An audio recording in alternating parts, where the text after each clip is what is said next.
My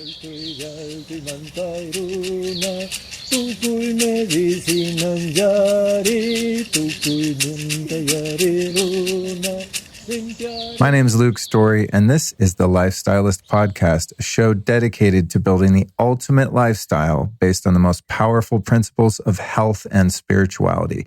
You, my friends, are about to hear a two-part episode entitled Welcome to the Jungle, My Ayahuasca Journey at Rythmia, and what a journey it is. Along with 4 interviews, you're going to hear a narrated story documenting my week-long experience doing ayahuasca at a place called Rythmia in Costa Rica. Now, this is a very special episode for a number of reasons. The first of which being the obvious. Now, if you're a regular listener to the show, you know that it's been quite a long time since I've had any alcohol or drugs in the old bloodstream. Now, while our 4 guests will indicate ayahuasca, I guess in technical terms would be considered a drug, but in the context of this trip, it really was a medicine. And so for me, making the decision to partake in this particular experience was one I had to give a lot of thought to. And that said, I'd like to just give a disclaimer saying that this episode, nor any episode of the Lifestylist Podcast for that matter, is meant to encourage anyone to do anything that is not a good fit for them. My intention and the intention of the show is to always serve the highest good. So plant medicines are no joke. They are nothing to play with. They can very dramatically change your orientation to life, to yourself, to God. And it's something you want to do with the utmost reverence and respect. That's one of the reasons that I chose to make my very first plant medicine experience. Well, that's not exactly true. I did a lot of mushrooms when I was a kid. But my first intentional plant medicine experience, I guess you could say, at Rythmia. I did a lot of research and a lot of prayer, deliberation, sought counsel from a number of different people that I greatly respect before jumping on a plane and heading down to the jungle. And one of the things I think that was interesting about arriving at this decision was just really following my intuition. And you're going to hear about that in the interviews and the whole process. During each interview, by the way, one of which is with Brandy Lynn, another with Jerry Powell, then Christian Minson, then Jeff McNary. You're going to hear a lot about the whole experience actually baked into the interviews because they were done in real time before and during this whole experience in Costa Rica. But one of the things that was interesting about my decision, as I said, having been someone that's had to really stay away from drugs and alcohol for over 22 years now because of my past experiences with addiction. And I've been in recovery that whole time. So I've watched a lot of people really benefit from plant medicines, but it wasn't something that I was ever drawn to. And quite frankly, something I was a bit nervous about and had to really, really go within to make peace with. And one of the interesting things about this decision was that out of all the brilliant people that I've interviewed, everyone that's done ayahuasca that I've interviewed or just even spoken to in my personal life has been a proponent of it and indicated to me that it really benefited them and that they grew a lot and they healed from it. And the only people that have been sort of anti-ayahuasca are people that have not personally had the experience. And so when I was really, looking at my curiosity around this, I had to take that into consideration. So while there are many people that I respect, many of whom are in recovery, that, don't do anything that affects you from the neck up, as we say, this had to be my decision and my decision alone. And I really had to be very thoughtful about when I was going to do it, if I was going to do it, and where I was going to do it. And having now had a couple months to integrate this experience as I sit here on the mic and begin this episode for you, I'm absolutely 120%, 500, 1,000% sure that I made the right decision for me. But as I said earlier, with this kind of thing, you really want to make sure that it's the right decision for you. And setting and context and intention are so important. So I just wanted to say that, for me, this wasn't about going and tripping out and seeing some fantastic hallucinations and lights and speaking to ETs and stuff like that, although that also happened, which quite honestly was awesome. It was really about expanding my awareness of the spiritual realms and about healing the trauma that I've experienced in my life. And based on a lot of research and a lot of experience, doing plant medicines in the right context with the right people, the right framework is very effective at doing that. And I'm here to tell you the tale. So you're going to have, as I said, a two-part episode ahead of you. We're going to jump into an interview now, and there'll be another interview in this episode, then 2 interviews in part 2.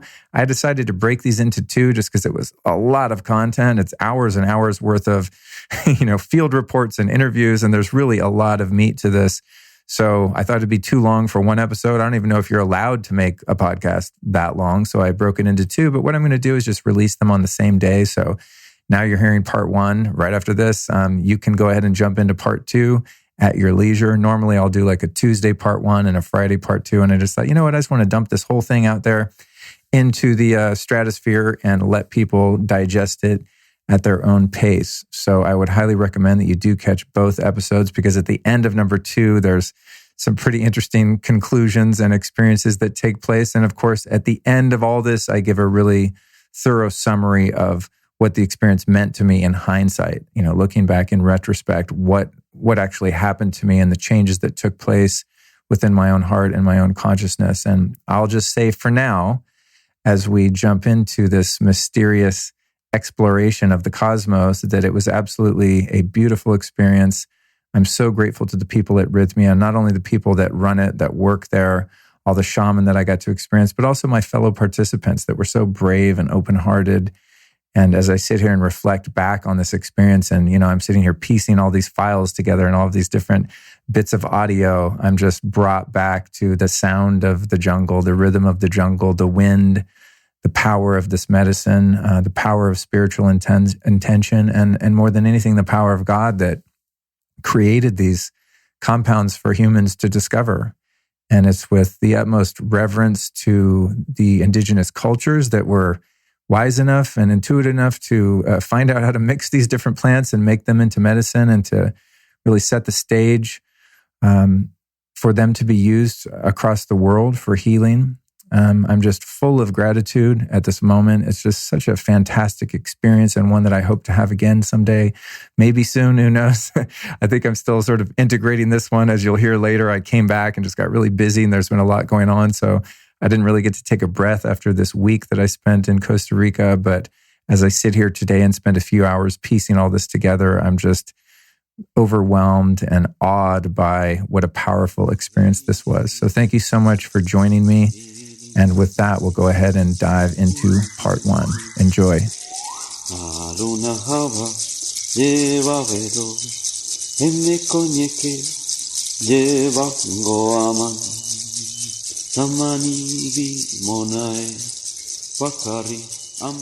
The first of the 4 interviews in this series features Brandy Lynn, who is a mission-driven entrepreneur, thought-provoking speaker, and transformational entertainment artist.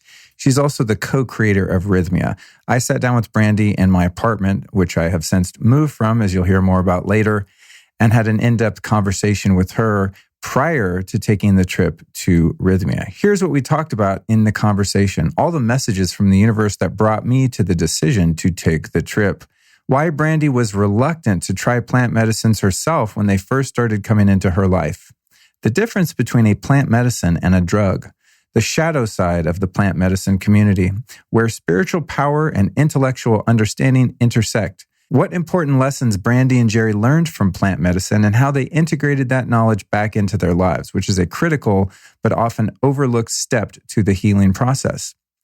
Why they only use ayahuasca at Rythmia, and Brandee's process of finding shaman who have the right calling and intentions, and recruiting a team of shaman who come from all of the different traditions around the world to hold space at Rythmia. Integrating plant medicines with breathwork. What happens if someone experiences a bad trip at Rythmia? Why Rythmia is the only medically licensed facility using plant medicines in the world. Why plant medicines are so effective as a form of rehab for addicts. And finally, the spiritual mentors and thought leaders who are drawn to and endorse Rythmia. So this is a great conversation and a great way to kick off this series. Brandee is a fireball. I had a really great time talking to her, and it was really, part of the reason that I decided to go through with this entire journey was just the vibe I got from her from the different times I'd met her, and I'm sure you're going to pick that up in the interview. So let's get into the talk with Brandee, and then we are going to proceed on to the journey. And the next time you're going to hear from me is driving down the freeway on my way to LAX, headed out to Costa Rica. Enjoy this conversation.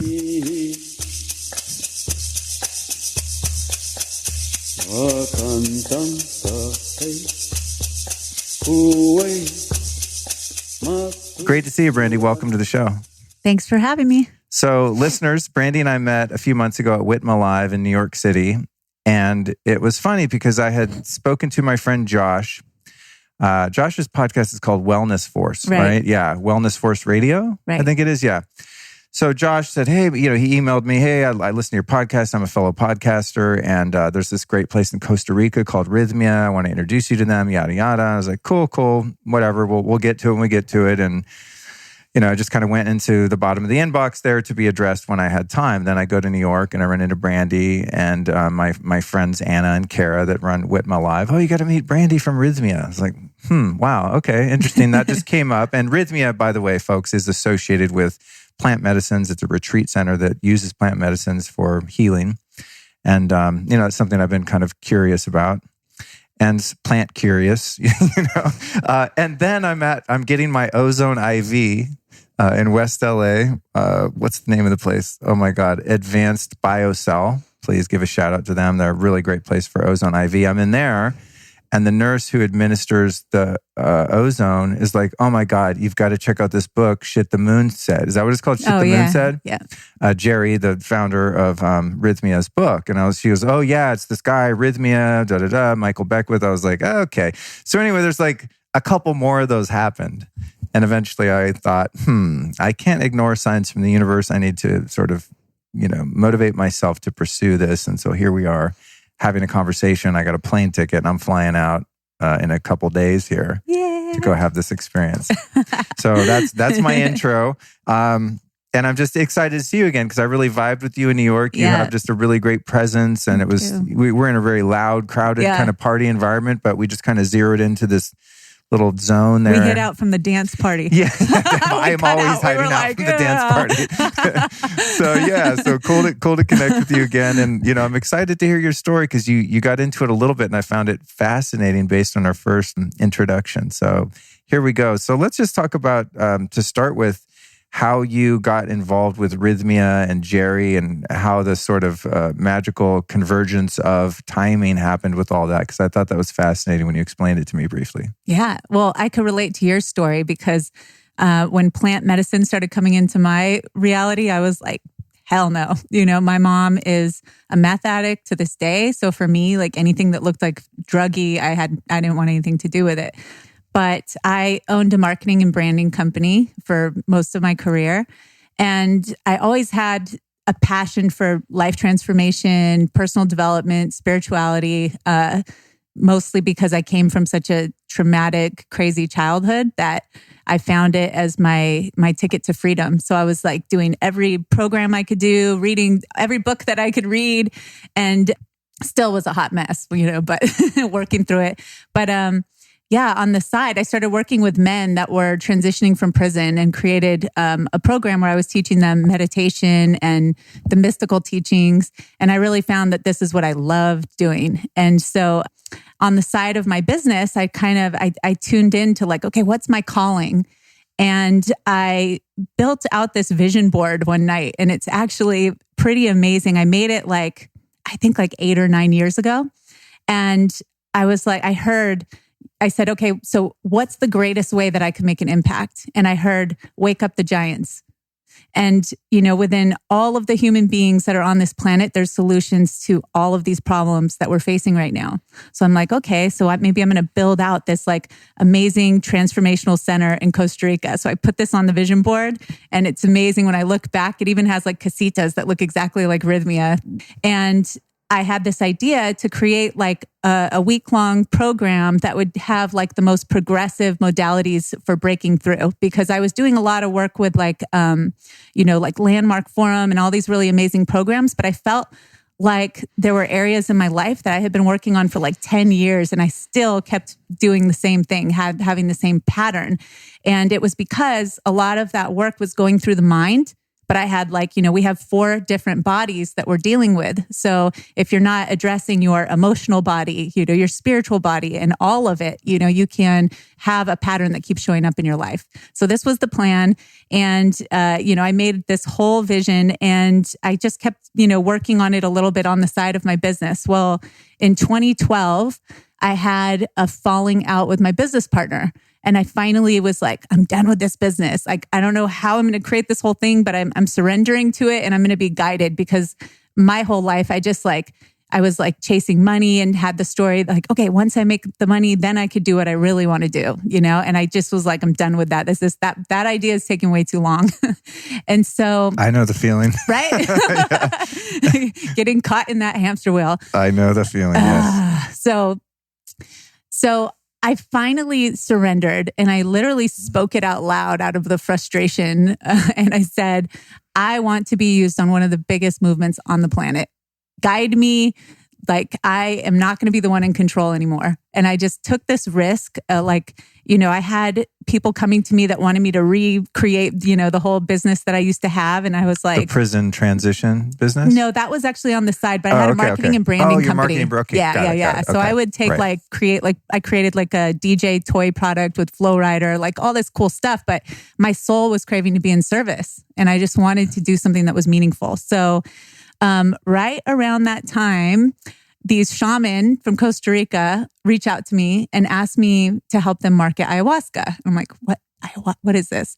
So I go out to Costa Rica, check out their center. Were you in LA at the time? I'm in LA at the time. And I'm like, and I'm hearing about all these miraculous healings and it sounds great, but I'm still like, sounds like a drug still. Right. And, but the land was beautiful. I was like, okay, well, this is my vision. I want to have a center in Costa Rica. So I'm like, okay, I'll partner with you guys. And, you guys could do this. I'll help you with your mission and I'm going to create mine over here. And then I go back home and almost every week, just like your journey, I start getting hit up to do medicine from all these different people. And, my friends that have come out of Burning Man are introducing me to it. I'm like, nah, I'm cool. And then it took a 70-year-old woman who had been doing it for so funny.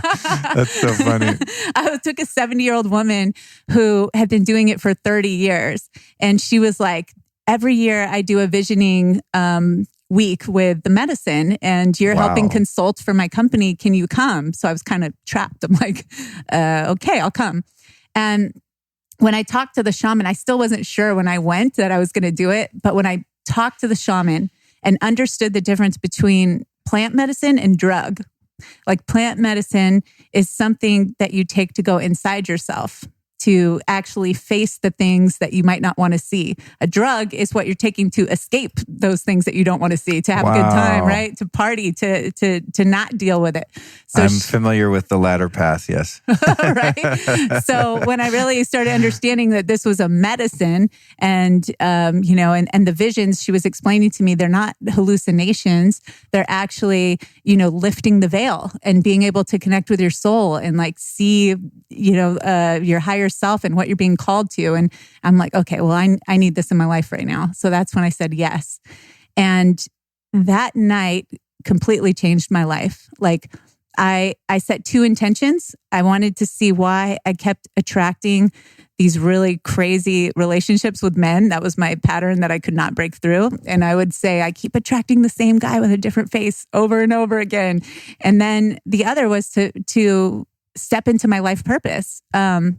So the medicine was miraculous. That night, it went into super, super detail and showed me every relationship with the men that I had been with and how, because of the childhood that I came from. So my father, when I was 6 years old, committed suicide and I walked into the room and my mom, she became a meth addict. And so until I was 11, I lived in a meth house. And so it told me, you're an overcompensating mother. Because you didn't have the mother, you didn't have the protection, you became this full on. And then these men have this story where they're mad at their mother. And so they're going to you to like be their mother. And it turns into this whole like codependent relationship. And it just showed me like spiraling down. And you were able to see that pattern and the structure of that pattern on your first on journey. my first journey. And it was amazing because I had done a lot of spiritual work, but never like had my psychology broken down. And this plant, it was amazing. It was showing me basically playing out my whole story with my mother and my father onto these men and them doing the same thing back to me, and how it was like draining my life force. And then it was showing me, this whole calling that I had with the Sleeping Giants Project. And it said, this is all happening. You're being guided.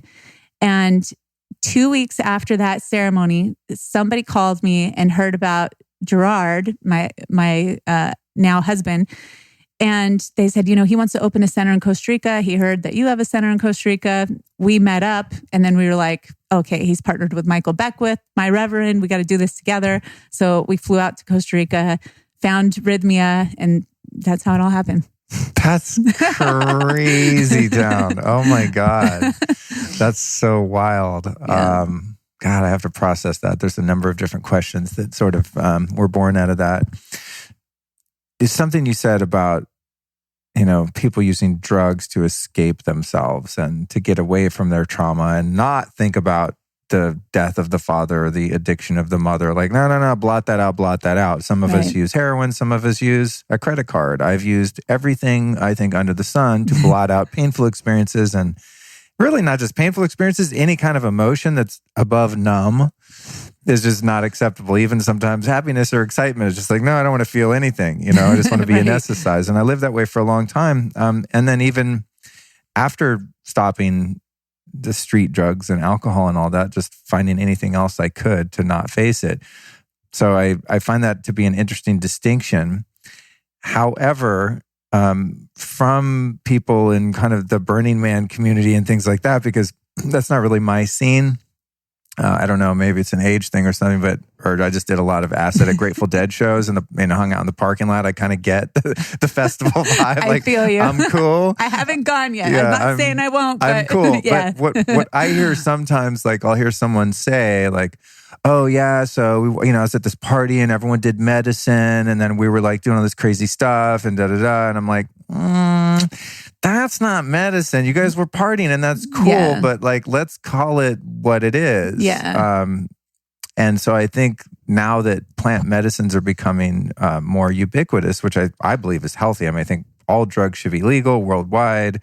And I also think that especially drugs that have a psychotherapeutic value, like many psychedelics obviously do, I'm very much a proponent for that. Legalize marijuana, like let people with cancer fucking shoot it in their neck, whatever. Right. Like, let humans be free. That's my motto. But there is like the side of the plant medicine scene that I'm kind of like, you guys just want to party. Totally. And then there's the people like you that are like, no, my goal was not to party at all. My goal is to look inside. And so I find that interesting as this sort of becomes more popular in our culture. Have you noticed the sort of the less integrous side of plant medicine also? And what do you have to say about that? Yeah. And it's amazing like how it's really taken off since we started Rythmia 5 years ago and where it's at now. And yeah, I mean, especially in LA, LA is like the land of where, people are, becoming the guru. They do like a workshop for a weekend and then they're a guru and then they're teaching it the next week. So I do see that with the plant medicine. And as it's becoming popular, people call themselves shamans. And I hear super crazy stories of like what's going down in like Venice and with the scene. And, yeah, I think it's dangerous. I think that when you get into the shamanic realms, into the spiritual realms, there's so many things that people do not understand that's happening. And just to sit there and give someone medicine and not understand what's happening could be very dangerous. Yeah, that's the way it seems to me. There's friends of mine that So, I went and did this ceremony, and I'm like, where was it? And they're like, oh, downtown LA in a loft. I was like, dude, you went to a party, right? And it's not a judgment. I'm kind of joking around, but this is someone who's just kind of observing from afar and watching these trends come and go. I mean, I've been into, like you, the spirituality and personal development and health and all this stuff for so many years. I kind of see these things come and go in cycles, and that's something that I'm observing here. But going back to your origin story, there's something that's really interesting that you indicated was that when you had that experience, you're seeing this psychological pattern that had been created in your relationships and such, as it was originating from your childhood experiences. And anyone that's been to therapy or read a book about how these things shape our lives and our psyche and how trauma affects us and creates these trauma loops and all that has a basic understanding of that. And even me doing different experiences, whether it's Tony Robbins or the Hoffman process or therapy or 12 steps or whatever, it's like, yeah, okay, I get it. I see where it came from. Family of origin, all of that. But that doesn't necessarily, in my experience, help me to stop that pattern, like just the awareness. Right. It's required sort of a combination of a spiritual integration and inviting, for lack of a better term, I'll just use the word God, inviting God into my life in a very real sense. Yeah. And really surrendering those patterns to God. So kind of infusing the psychological framework and understanding and self-awareness with the power of God. Because what I've been left with at times is like an understanding intellectually of what's wrong with me, but I don't have the power to fix it. Right. The power lies within the power of that universal force that we call God or source or whatever, right? So in that first experience then, how did the spiritual power meet the intellectual understanding and your vision of how that framework had been created to set you free from that pattern and put you in what I'm presuming is a happy marriage? Yeah. I mean, it was a process. Like it's not, this is another sometimes misconception about the plant medicine, is that it's like a miracle drink or a miracle pill that you take it and then everything's great. No, it was like, it's just like you said, there's a process of transformation. There's first awareness, and then, there's expression of the energy that has to be released. And then there's the compassion and forgiveness, and then there's the new behavior. And so what's miraculous about this medicine is it's different for everybody. The process is different for everybody, depending on what kind of work you've been doing in your life and where you're at with the issue. It depends on what you're ready to receive with it. Do you need to do more work in the real world? Do you need to have more experiences? So everyone, it's a totally unique experience. Like some people have built up to a point where they could just have a aha miraculous moment and it's just done. But that's not the case for most people. Most people have the awareness. And then what's beautiful about this medicine is that the spirit stays in you. So it's like helping you with integration, and then life becomes an initiation. So life will get set up. You'll have the awareness, and then you go into the real world. And this is where the 50-50 rule comes with the medicine, where 50% of it happens on the medicine. So you get the awareness, and you could even have like the clearing and the healing. Great. And now there's this new space, but how are you going to take that into the real world? And that's the difference between the people that I see, do the medicine and then really be able to step into this new way of living. There's also people that see these visions and then they don't do anything with it. They go home and they don't put it into practice. And so the key to, you working with this medicine is having a practice when you go home and walking it and doing the work, the 50% that's on you. Yeah, that makes sense. And I think something that's been, I don't want to say a deterrent, that might be a strong word, but because success is not even the right word, but let's just say this progress, okay? Spiritual progress that I've made has been very slow. 22 years of just plugging away little by little, day by day, getting closer to God, having more of a sense of surrender in my life, trusting that there is a universal intelligence that's there, that's got my back, that I can rely on, and learning how to surrender more of my life and my problems to that, right? Rather than beating my head against the wall trying to solve it. It's been very slow, and my moments of aha, whoa, I think I just felt something. I mean, I have had some fairly acute and profound spiritual experiences where I go, holy shit, it's not just me in the room here. Right. Something is happening, and it's not in my head. Like, whoa. communications, ideas, thoughts, prayers, working, just miracle healings that I've seen in other people and all of that. And the thought that I've sort of had about plant medicines is that, and this is again, someone who's not done it, so I'm like skeptical, thinking, no, my way is the right way because I'm earning it. You know what I mean? And I think, well, right. Yeah, I could go take plant medicines and get a glimpse of God and like peek through the window, but I want to move into the house, and I want to be able to keep it. In other words, like everyone wants to get to the top of the mountain, but as one of my teachers said when I interviewed him and asked him about it, he said, yeah, well, you could take ayahuasca and take a helicopter to the top of the mountain, but I prefer learning how to hike. And I was like, yeah, me too. I'm hiking. Fuck that.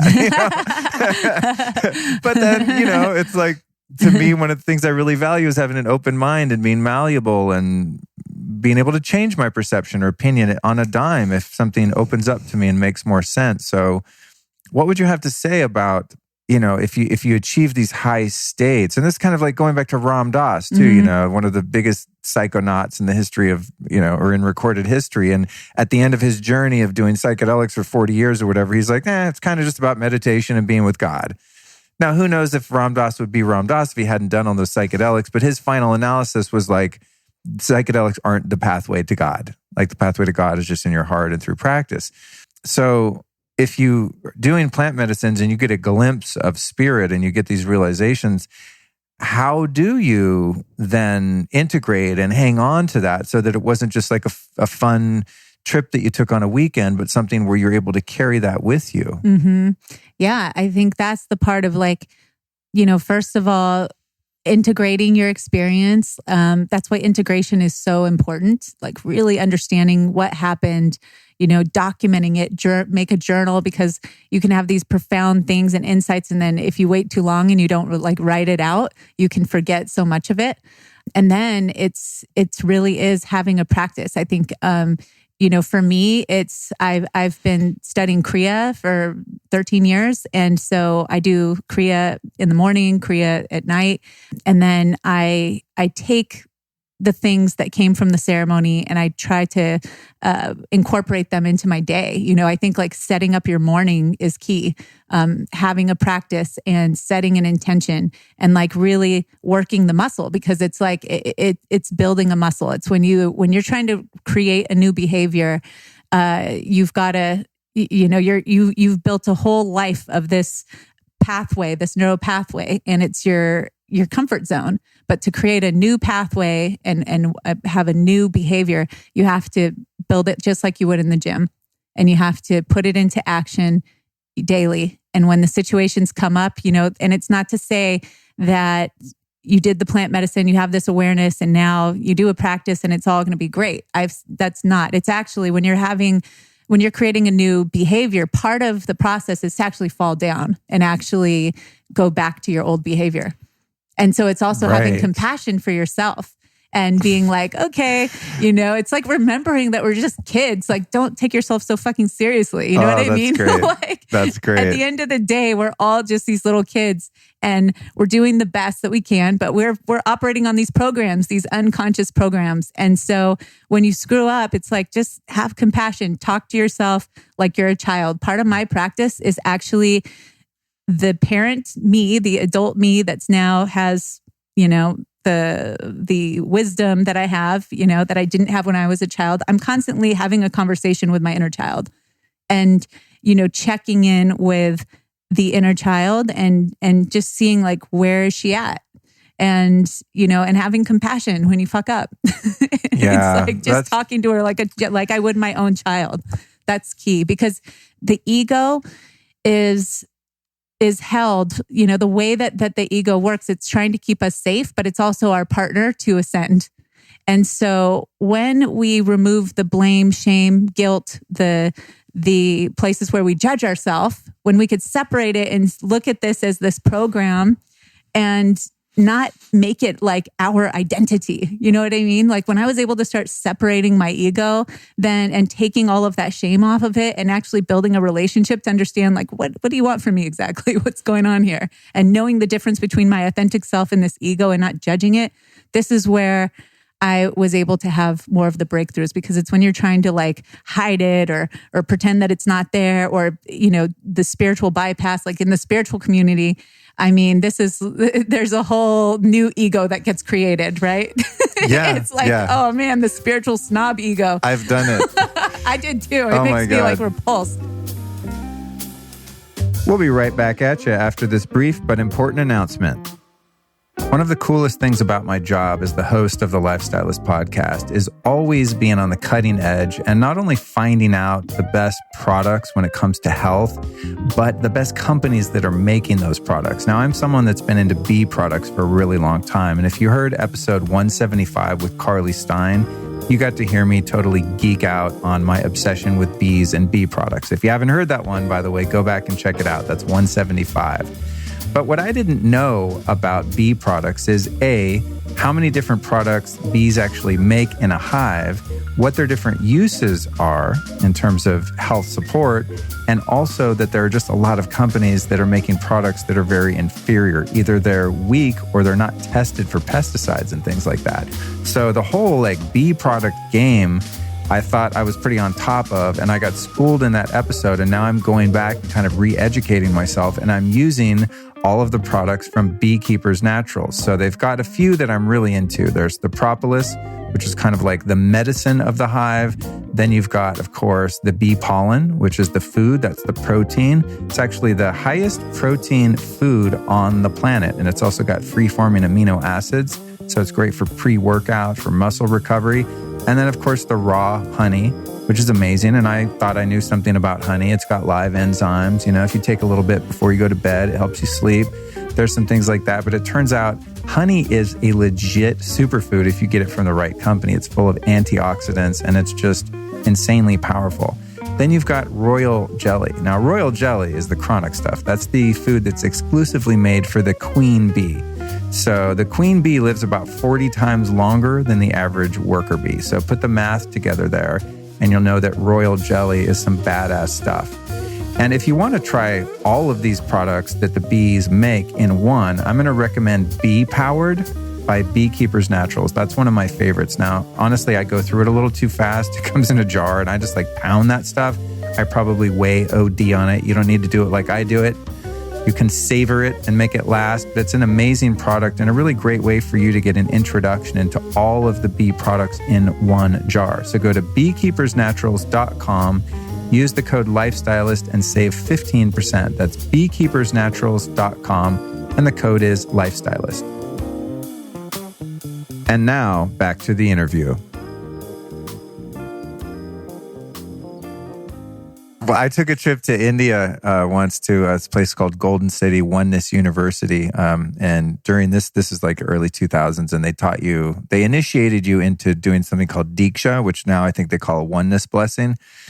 And so you can't just do that. You have to go there, and you're trained by these monks. You do a 21-day silent retreat, and you basically learn how to lay hands on someone's head and heal them and put them in this peaceful, serene state and all this. And so I'd had it done to me by these masters, and I was like, wow, this is amazing. I want to learn how to do it. So I go to India, and then really I'm going there with the intention that I want to live with less ego. I want to be connected to spirit and not be so driven by these, lower kind of motives, right? And I want to help people and be of service. And I go there, do the whole thing. It's great. Amazing experience. And then I come back, and I'm wearing spiritual beads, and I'm doing the namaste hands to everyone. And I came back, and all my friends are like, yo, get the fuck out of here. Who are you? Everyone I got completely rejected, specifically by my one spiritual teacher who was just very grassroots, rode a Harley, not down with all the woo-woo stuff at all, but a deeply spiritual man, and helped me a lot. And he actually banished me. He was like, dude, I can't even... Whoever you are now, he said, you grew a new ego. Now you have a spiritual ego. Right. And that's it's just one of those fun traps along the path, totally. That some of us fall into. But because people like us are talking about it, now maybe someone out there is like, oh, shit, I think I'm doing that. Playing a role, in other words, it's like that thing where, you put on the orange robes and you take on a spiritual name, and not that there's anything inherently wrong with any of that, but if you don't have an awareness that the ego can glom onto that too. Totally. Just like it can glom onto being a rock star or being a sexy woman or whatever your ego happens to feed on. So, and it's so easy. It's so much easier to hide. I mean, it gets more and more slippery and fine behind spirituality. It does. You could just become such an asshole. Yeah, it does. But I love what you're saying about, the self-compassion along with the self-awareness. Mm-hmm. I think that that's really important as we start to go, oh God, there's these really creepy sides of myself that are selfish and narcissistic and, right.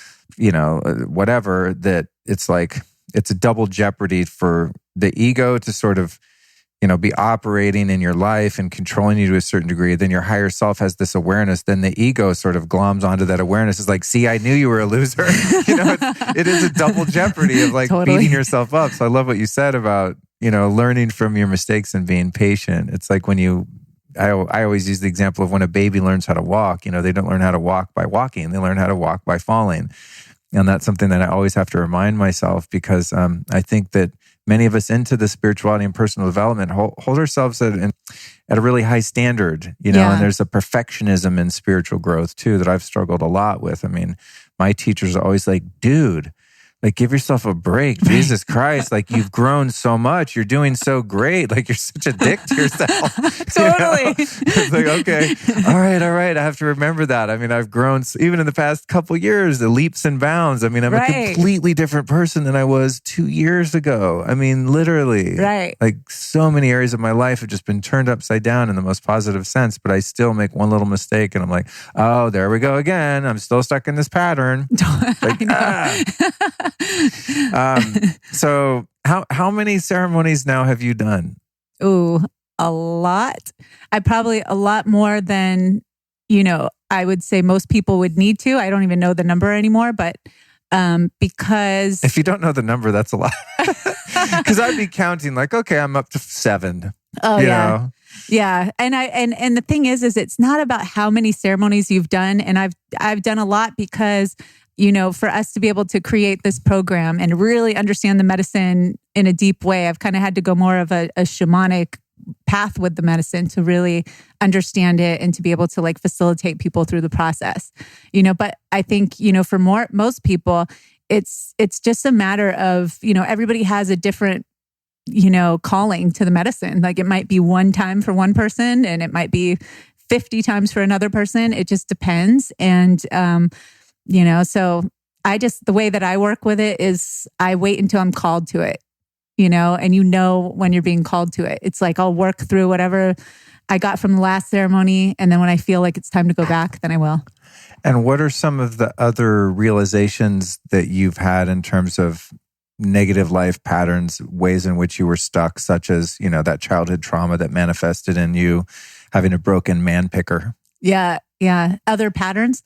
Oh man. I mean, there were so many patterns. I'm still in the process. I'm still a hot mess, just working through it. But, it was just, I think one of the big patterns was just like not loving myself and like looking down on myself and not being enough and not being worthy. And, part of our program at Rythmia is, we take a picture of the child. My name is Bean. That's my nickname. And so, I have a picture of Bean on my phone and I check in with her. But one of the most profound ceremonies was when it said, because I always felt like, oh, I love God. I'm meditating. I'm doing all this spiritual work. Well, it was like to the degree that you love yourself is the degree that you love God. That's what the medicine told me. And I was like, whoa. And then it like started showing Bean and her story and like how fucking hard I am on Bean. And it was just like, you're the mother to Bean now. Like, do you think that you're treating Bean well? And look at how it was like almost abusive, the relationship between me and Bean. Wow. So, because it was just like constantly, like you said, you did all this work and you're so hard on yourself if you make a mistake, or you'd be like, wait, I learned this. I did this program. How did I just do this again? And it's just this beating up on Bean. And so for me, one of the biggest pieces was reparenting Bean, like getting to know her, checking in with her like on a daily basis and hearing what she needs and, learning how to play again. Because even like in the spiritual world, doing the work, shit, your whole life could turn into work. It's like, then where is that child getting to have fun? So it's also like finding the balance of playing and having fun, while doing the spiritual work and not making it so heavy. Yeah. Yeah. That's profound. Wow. That really hit me. I get that one. Yeah, right. And I have to constantly check myself because it's so easy to keep slipping into it. Totally. Totally. Yeah. Yeah. I mean, that's the thing, I guess, the neuroplasticity issue, when you're a kid, these grooves get cut into your psyche through these experiences. And I guess in some ways, it really is a lifetime of undoing that, Oh, it's a lot of work. Especially if you were abused by adults around you that you were supposed to trust, then it's almost as if some of us, and I think this has been my experience to a degree, take on the role of those adults and now I'm going to take over the beating myself up because, my parents or whoever was around that was doing it when I was a kid either stopped doing it or they're not around, Right. So it's like, well, somebody's got to kick my ass. Right. Oh, God, it's horrible. Have you, other than ayahuasca, have you used any other plant medicines, and what's been your experience with those? Yeah. Well, actually, the first plant medicine that I worked with was Kanna. And this is a heart medicine. And it's a profound medicine. It's from South Africa. And I had visions, and it was really, that was the ceremony that I explained. That was actually a Kanna ceremony. Oh, okay. Then I got into Iboga. So when we first opened Rythmia, it was an Iboga center. And I think it's great that I found Iboga first, because if I would have done ayahuasca or the other things and then was introduced to Iboga, I probably wouldn't have gone down the path that I did. But we were working with Iboga pretty regularly with a 10th generation Bwiti shaman from Gabon, Africa. And that was pretty hardcore, but I could see why I needed to work with that medicine, because I had so much going on. And it's really amazing. Like it's, you go into like this, it's almost like a video game. And, ayahuasca is like the feminine and you have these visions, but it's very like chaotic and feminine.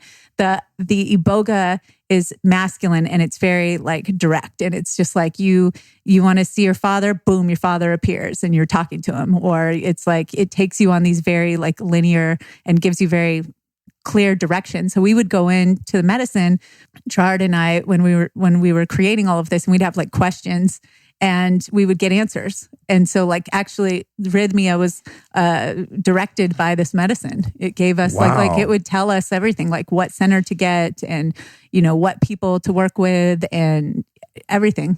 Every major decision, we took it to the medicine. Wow. And isn't Iboga the one that they use often to get people off of drugs, opiates and stuff like that? Yeah. I mean, isn't the one that's mostly used in like, alternative rehab centers outside of the US and whatnot? Yeah. It's an amazing, powerful plant. And it's, I think, I don't know how long it is that you're out for, but like, you can't even walk on it, Wow. And it goes all into the next day, like until noon. So, oh my God. And you've done that a number of times too, huh? Yeah. Damn, you're hardcore. That one kind of scares me. Anyone that's come back from Iboga is like, yeah, it's no joke. Like, yeah. I never heard that you can't walk. To me, that's my idea of a good time. That's what I was always going for back in the day. If I can talk and walk, I'm way too sober.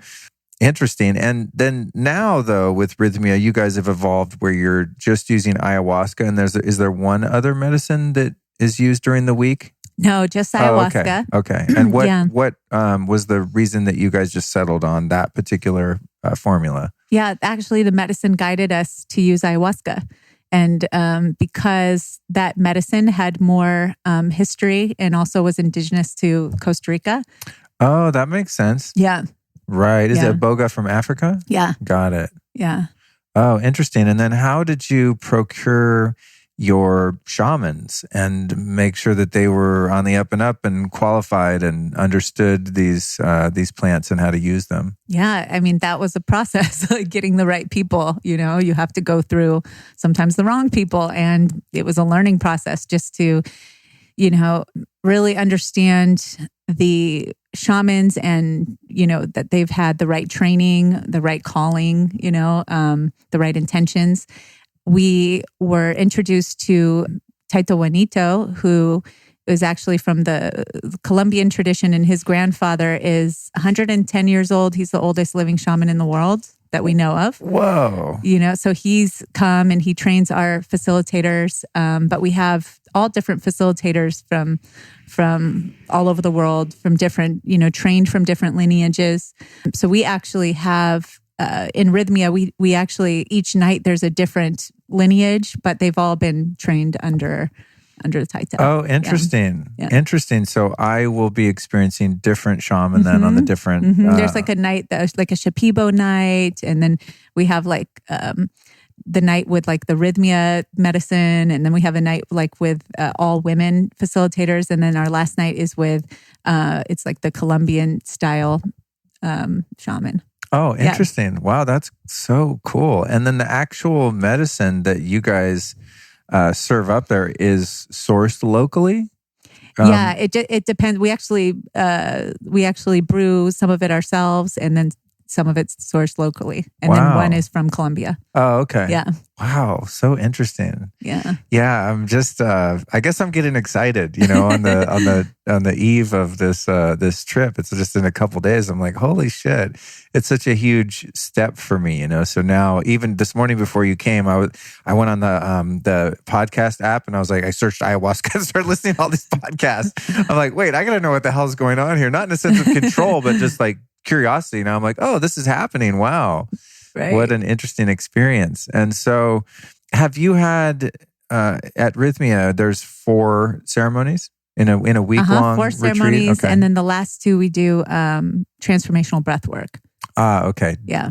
At the same time as the ayahuasca? After the 4 ceremonies. And not everybody goes to every ceremony. Depends on what you're called to. Sure. But then, the last 2 days are the transformational breath work, which is really amazing. It's using, I think have you done transformational I've done breath? a lot of breath work stuff. Yeah. Yeah. So, it's like you're accessing altered states of consciousness, and breath is basically the medicine. And a lot of people, like in our program, we have a whole process of, where we say, show me who I've become. So this is like the process of, seeing from the point when you disconnected from your soul, from yourself, and started taking on these false beliefs or the traumas and the things that separated you from your soul, to see how you compensated and made up for that, And then we have a process of asking to merge my soul and heal my heart. So sometimes the people actually get the final like soul merge during the breath work.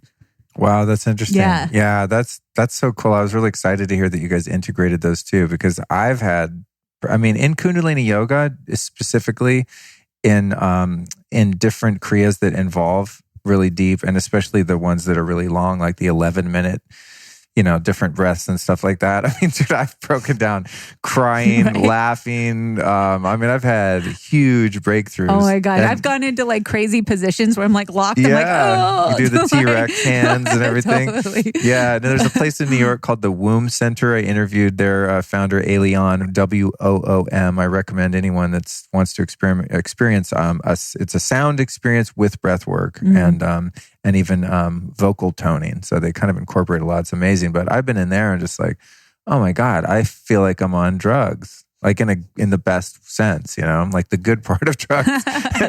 But no hangover, no side effects, and no handcuffs. Yay.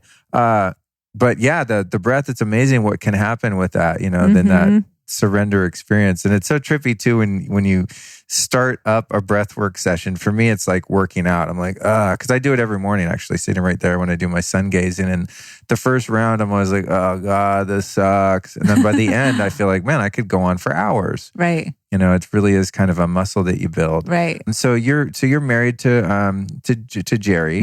Do we refer to him as Jerry? Yeah, I call him Gerard. Okay. Gerard. Okay, Gerard Powell, known to some as Jerry, who I'm going to interview, obviously, next week in Costa Rica. I'm really excited about that. Have you guys done, I'm assuming, ceremonies together? Oh, yeah. Like, have you done it where you're kind of working on your union? Oh, yeah. Using the medicine? It's actually amazing for relationships. Actually, the way we even ended up in a relationship was because the medicine told us to. Whoa. Yeah. Like, actually, when I first met him, and I walked into his house, I remember saying to my friend, I mean, I thought he was amazing and I loved him and everything, but I was like, ooh, any woman that dates this guy is crazy. And then like a year later, I'm like, I do.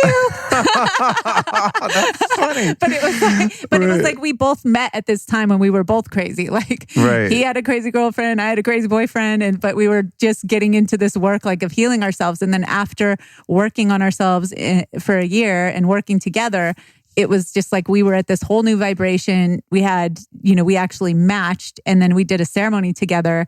And the medicine actually told us, you guys came in to create Rythmia together, and that you're supposed to be together. But it said you can't be together for 6 months. Really? Yeah. Whoa. Yeah. And you both got the same intuitive sense of that? Yeah. Wow, that's so interesting. Is it common for couples to attend Rythmia together to share that experience, or do you advise that people do it on their own? It's common for couples. I guess it just depends on your intention. I mean, I think it's really great to start on your own, to work on yourself first and then to bring your partner in. But I think, couples come as well, and it's great. Right. Yeah. Okay, cool. Interesting. Yeah. Duly noted. What happens if someone has, the equivalent of a bad trip? I mean, that's the thing about psychedelics that's always been a little unnerving to me, is that there's no antidote. Like when I used to do hard drugs, for example, I mean, that's funny. Sometimes I hesitate talking about this on the show, but I think I've already said it, so whatever. Now the stories keep getting more graphic, but when I was doing my thing in Hollywood, I loved to smoke crack. And nice. Well, actually, I didn't love I actually hated smoking crack, but I just did it because it was better than being sober. Right. But if you smoke crack and you get like too high, you can do heroin and totally nullify the crack. And vice versa. If you do too much heroin and you're like about to OD, you can smoke crack and it'll wake you up and now you're not high on heroin anymore. Wow. So I was, for years, just spent hours and hours a day balancing those two and trying to find this unattainable sweet spot. But with psychedelics, there's nothing you can take. There's no antidote. Like you're in hour 2 and you have 12 hours to go or whatever the case may be. You can't just be like, excuse me, shaman, I'm out. Can you give me the charcoal or now? I want us to make this stop. So how long does a good strong ayahuasca dose last typically? And is there any way to make it stop? And what happens if someone starts freaking out in the middle of it? Yeah. I mean, this is where the shaman comes in. And this is why you want to have a great shaman to help move the energy, to help you relax. Because a lot of times, your reaction is you resisting, fighting, and trying to control. And I always say, relax. Nothing is under control. Right. Because this is the thing. Like no human being wants to lose control, right? Right. And this is what we're stepping into. Like whenever I step into a ceremony, I'm looking at everybody. I'm like, wow, you're amazing. You're brave. It takes a rare person to be able to give that up. But I always say, whatever could possibly happen in one night, to me, it's worth it for a potential lifetime of freedom. Right. Right. Right. And when you have a good facilitator and you start having a difficult time, they could come over and help guide you. They can help move energy. They can help move entities. This is why it's crucial that you have somebody that understands what they're doing, because there's energies and entities and really understanding how to move those things through. Right. And how long does the experience typically last, like with a good standard dose? I would say like one glass, I would say one shot would maybe be like 3 to 4 hours. And then you take like another one. And it just depends. Everybody has a different level of sensitivity. So everyone has a different, need for taking the medicine. Sure. And there's a recommended dieta or diet that you follow for a week, which I've been following pretty damn well. This morning, I have to admit, I made some decaf coffee. I was like, I just need coffee, but I've been doing pretty good this week. Why is the diet recommended? No coffee, no sugar, no red meat, etc. Prior to engaging in one of these experiences? Yeah, it's just that it's easier for the medicine to work through you without all of the different foods and things that it has to cut through to get to doing the work. But it's so debatable because depending on, like I heard that the UDV has like a meal before they go in to do ayahuasca. So everybody has a different tradition. I think that the medicine will work no matter what, whatever you do or don't do. To me, it just makes sense that, the more, the less that's in your stomach, the less energy that it has to process through, the easier that it is to navigate you. Sure. Yeah. Yeah, that makes sense to me. Yeah. Like if your physical vessel is relatively clean and pure because you're going in to work on your psychological and spiritual vessel, right? Right. You don't want anything interfering with that. That made sense to me. That makes sense, yeah. I mean, I ate a lot of meat, so I was like, what am I going to eat? I had to get creative. How do I get protein this week? So I've been eating like sea bass and some white, very light fish and stuff like that. So I've been feeling pretty good about it. But yeah, I definitely didn't want to walk in there with like a gut full of grass-fed burger. Right. How did you get these powerhouses like Michael Beckwith and Gabor Mate on your board or advisory? To me, that was really impressive after doing a bit of research of different, I don't even know if they're centers, but just, places in Peru where you can go do plant medicines and stuff. And I'm always like, I don't know if these guys are legit. But when I saw these guys were associated with Rythmia, it was like an instant verification of validity for me because I respect them so much. Mm-hmm. Actually, Graham Hancock is on our board. Oh, wow. But yeah, it was, we started bringing different guest speakers. Actually, that's been my role in the company, is bringing in the influencers and media and guest speakers and celebrities and people to help have these experiences and get the word out. It's all been very grassroots. Actually, I think 40% of the people that come to Rythmia either come back or bring another or refer other people to come. So, it's just been growing it for 5 years and networking, same way that you're getting these people on your podcast, right? But having them come and have the experience and then sharing it with their friends, and that's what it's been. That's cool. Yeah. I've always wanted to interview Gabor Mate because he's got a very unique take on addiction. He works with a lot of addicts and things like that, and he's the first person I heard that talked about that all addicts and alcoholics have experienced trauma. And I kind of knew that, oh, sure, we were all molested, beaten, robbed, whatever. But he recontextualized this trauma as, which Mastin Kipp did yesterday when I interviewed him, and in a similar way, as just that almost all humans have experienced trauma. Sometimes the trauma is less sort of acute, but it's still experienced in the same way. And so his work in addiction to me has just been really fascinating and profound, and kind of led me also to be of the mind that, wow, maybe there really is some application here in addiction recovery versus the other kind of way of thinking about plant medicines is like, oh God, I can't do drugs because it's going to make me go back and do drugs and trigger me to drink a beer or something like that. Right. It's actually the opposite because it's getting to the core root trauma and the problem, the reason why you're doing those things in the first place. Like for Gerard, he had one of the worst addictions of anyone I'd ever seen. And to see him be able to have a glass of wine. That's so weird. Is amazing. There's no way that he could have, the old Gerard could have ever done that, Right.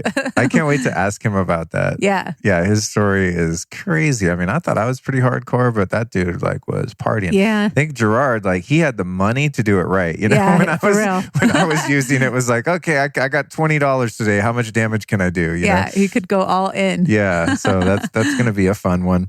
And I find it interesting too that Rythmia is, as far as I understand, the only medically licensed facility using plant medicines in the world.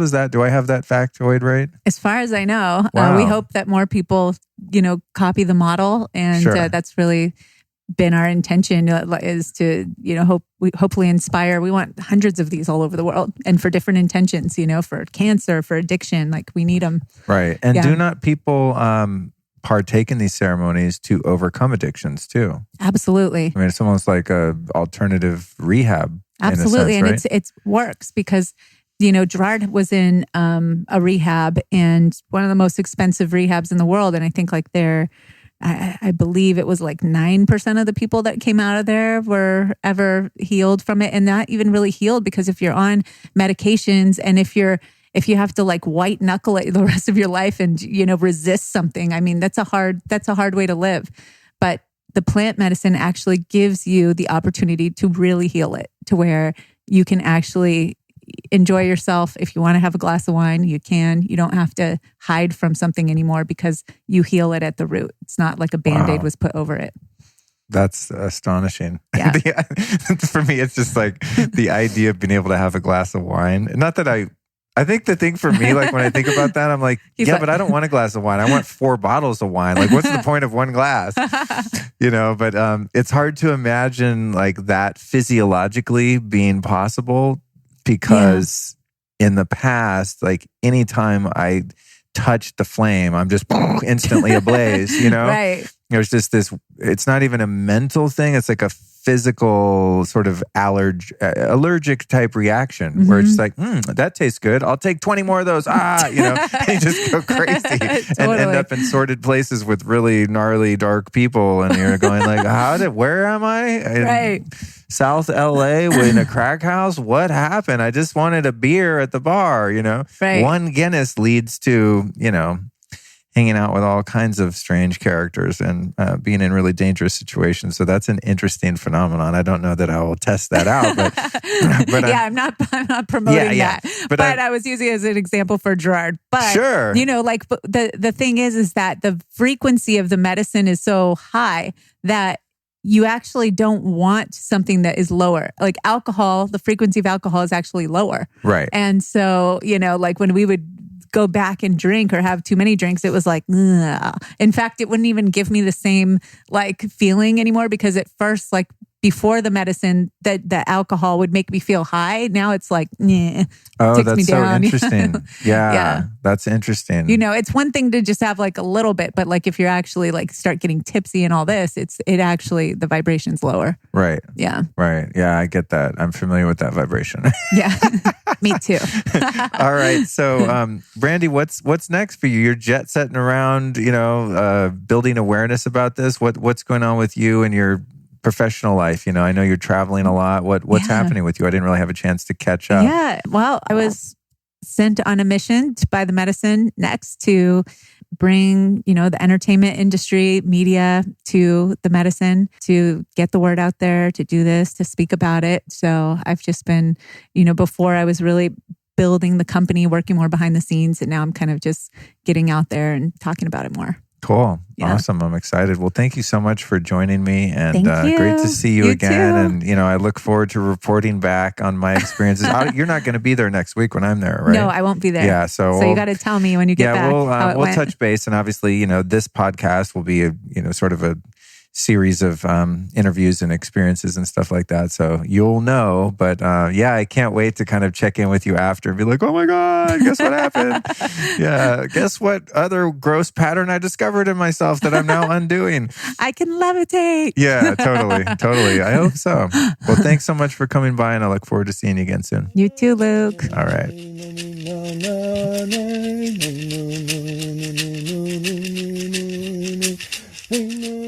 That concludes interview number 1 of 4 in the Welcome to the Jungle series. Thank you so much for joining me, and I highly encourage you to stay tuned because what happens from this point moving forward is the journey itself. I'll be doing play-by-play narration and field reports the whole way through, including the one you're about to hear in my car on the way to the airport.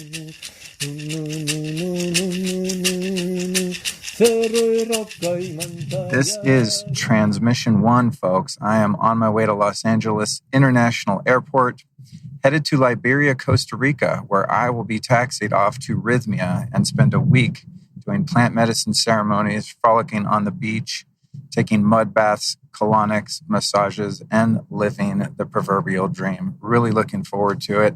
As usually, or sometimes typically, I guess, happens, I didn't sleep that well last night prior to flying, so I got up and did a full morning of biohacking, started with sun gazing and breath work, moved on to an ice-cold shower, and then on to the amp coil, sitting on the biomat for my meditation with my circadia device on my head for insomnia, depression, anxiety, things like that. And then was also using my Vital Reaction hydrogen inhaler, which is great for oxidative stress and the inflammation that comes with travel, especially flying. And then also use the NanoV, which produces something called exclusion zone water in a fine mist that has a similar net effect as the hydrogen, reduces inflammation and fights free radicals. So I did my biohacking, did my spiritual work this morning, hopped in the car, cranked up the Rolling Stones, Can't You Hear Me Knocking? And I'm really looking forward to getting on this flight and giving you the second transmission. So make sure to stay tuned for that, and I will keep you posted along the way.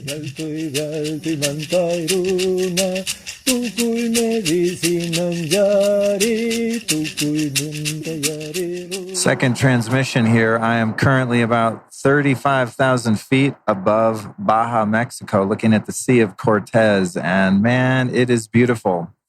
LAX was interesting. I managed to get there a little bit early, which is very uncharacteristic. I'm typically late for flights and stress myself out. Today, I whizzed through TSA, thought that I had it made. However, my Faraday cage EMF-proof pants set off the X-ray. Now, normally when I go through security, I set off everything because of all the weird stuff in my bags. However, I've never thought about the fact that there are actually metal wires in my pants that make them Faraday pants. So I got patted down, which was kind of borderline light massage and molestation combined. Interesting experience I tried to make the best of. Homeboy got quite personal. Pretty weird, but still, I'm not walking through the millimeter wave detector because that is the same thing as walking through a 5G transmitter. I'm not having it. I'm having a great time on the plane, though. Just met a gentleman from, an expat from the States that lives in Costa Rica named David. We had a chat about all things chemtrails and other actual conspiracies, and it's been really fun. So I just wanted to check in and express my gratitude for the opportunity to share this experience with the listeners of the show and to the people of Rythmia that invited me down here. I'm just super stoked and looking forward to landing and getting my body in the ocean as soon as possible. So until we meet again, my friends, I'm checking out mid-flight on my way to Costa Rica.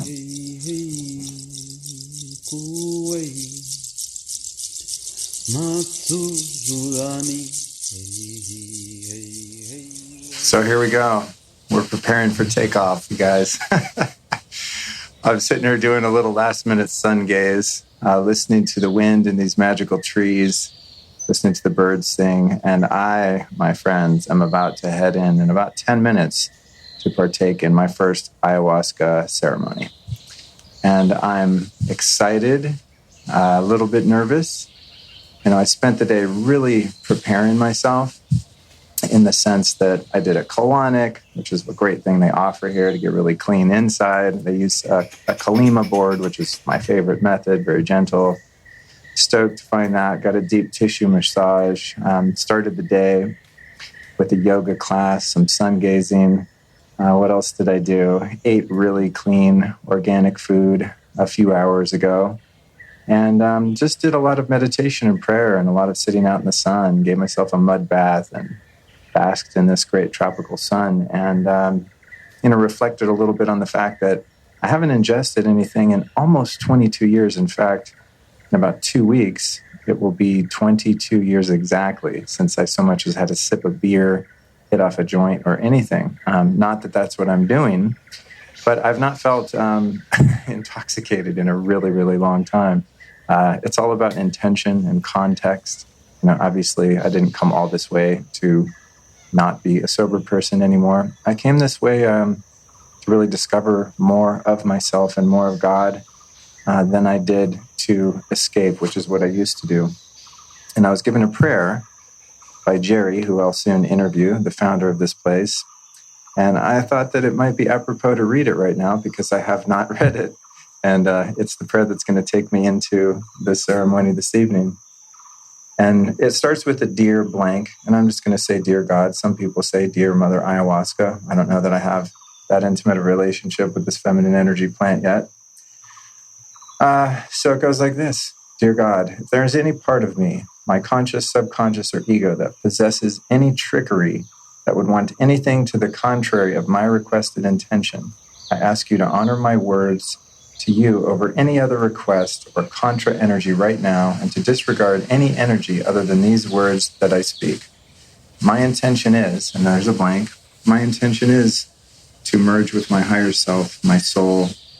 My intention is to heal my heart so that I can bring my best, most true, authentic, loving self into the world in general. So that's my prayer in starting this experience as I sit and watch the sun go down with about 5 minutes left to go. So I'm going to sign off now, and I'm looking forward to a beautiful, enlightening experience, and I will, of course, report back later.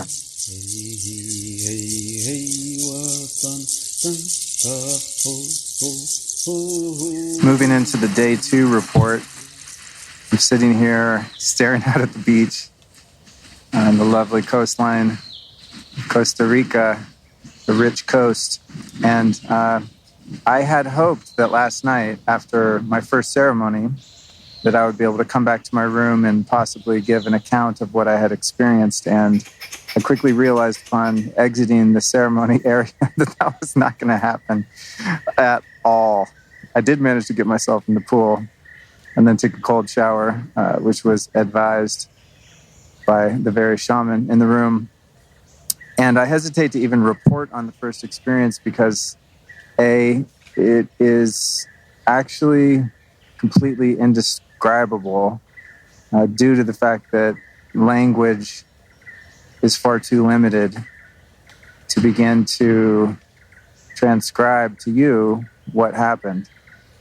And also, I didn't want to cheapen the experience by making it trivial and doing a podcast on it. So having woken up today and made my way to the beach and had a little time to contemplate the experience, I thought I might share a little bit of what it was like briefly. And hopefully at some point I'll have a chance to illustrate it at greater depth. But the first thing I want to note is that of the many takeaways that came to me, and actually there weren't that many, it was more of an experience really than thoughts or words coming to me, although I did have a few. And one of the sensations that I had after I took the second serving, there was 2 servings of medicine. The first one, I would say, just put me in kind of a relaxed state, and I meditated and visualized a little bit, but just felt sort of happy and relaxed and half asleep, much like a very deep meditation. And then about 15 minutes after the second serving, second cup, by the way, the medicine to me tasted great. I wanted to chug it all. Tasted sort of like a combination of prune juice and what was the other flavor? I can't recall the other one. But it wasn't an unpleasant taste to me, at least this batch of medicine. But about 15 minutes after that, I really just sat up and sort of meditating, just being very present and just getting in a state of surrender. And then it started to overtake me. And as I began to become enthralled and engulfed in the experience, the sensation that I had, which then turned into a thought form, was that I have never felt this sober in my entire life, which is a strange realization to have in the midst of completely hallucinating your balls off. Eyes closed. I kept my eyes closed for most of the experience, but I think what that was, really, if I can contextualize it, was that my soul, my higher self, my true essence began to become fully operational, and my thought self, my ego self, my emotional personality self, which is not a bad thing, but just necessary for survival, that began to fade away, and so did all thoughts for the most part. There were moments of realization where my voice told me something, or a voice, the medicine, God, whatever it was.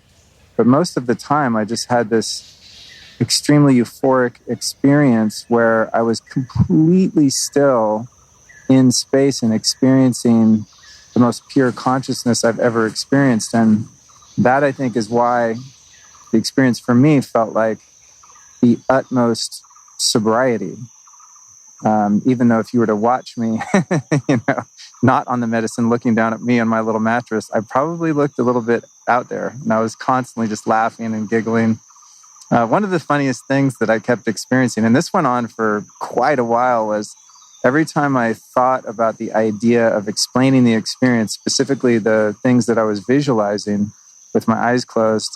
Every time I thought of recounting that to a podcast or a friend or anyone, it became so hysterical because, as I said earlier, the experience was so beyond words. There was just no way that was ever going to happen. And, here it is the next day, and I could go into a little bit of it, but much of it is just not explainable, especially the aspects that were visual. So never feeling so sober in my entire life. And then as I saw reality as I know it in the world of form and material dissolve within my consciousness, and as I melted into that and just kept surrendering into that, the next realization I had is that reality is a moving target, and that what we perceive to be real in the world of form and even in the world of non-form is in fact in constant flux and constant evolution and change. Sort of like when you try to grasp the present moment or the now, and the now is now the next now. There actually is no now because you can't grab it, you can't stop it, and reality is that way too. And that was a huge realization that I'm still, I think, trying to unpack and let unfold, and perhaps will be revealed in the next 3 nights of ceremony. But overall, the experience was just beautiful and heartfelt, and I laughed and I cried and I did not throw up. I think I burped 1.5 times.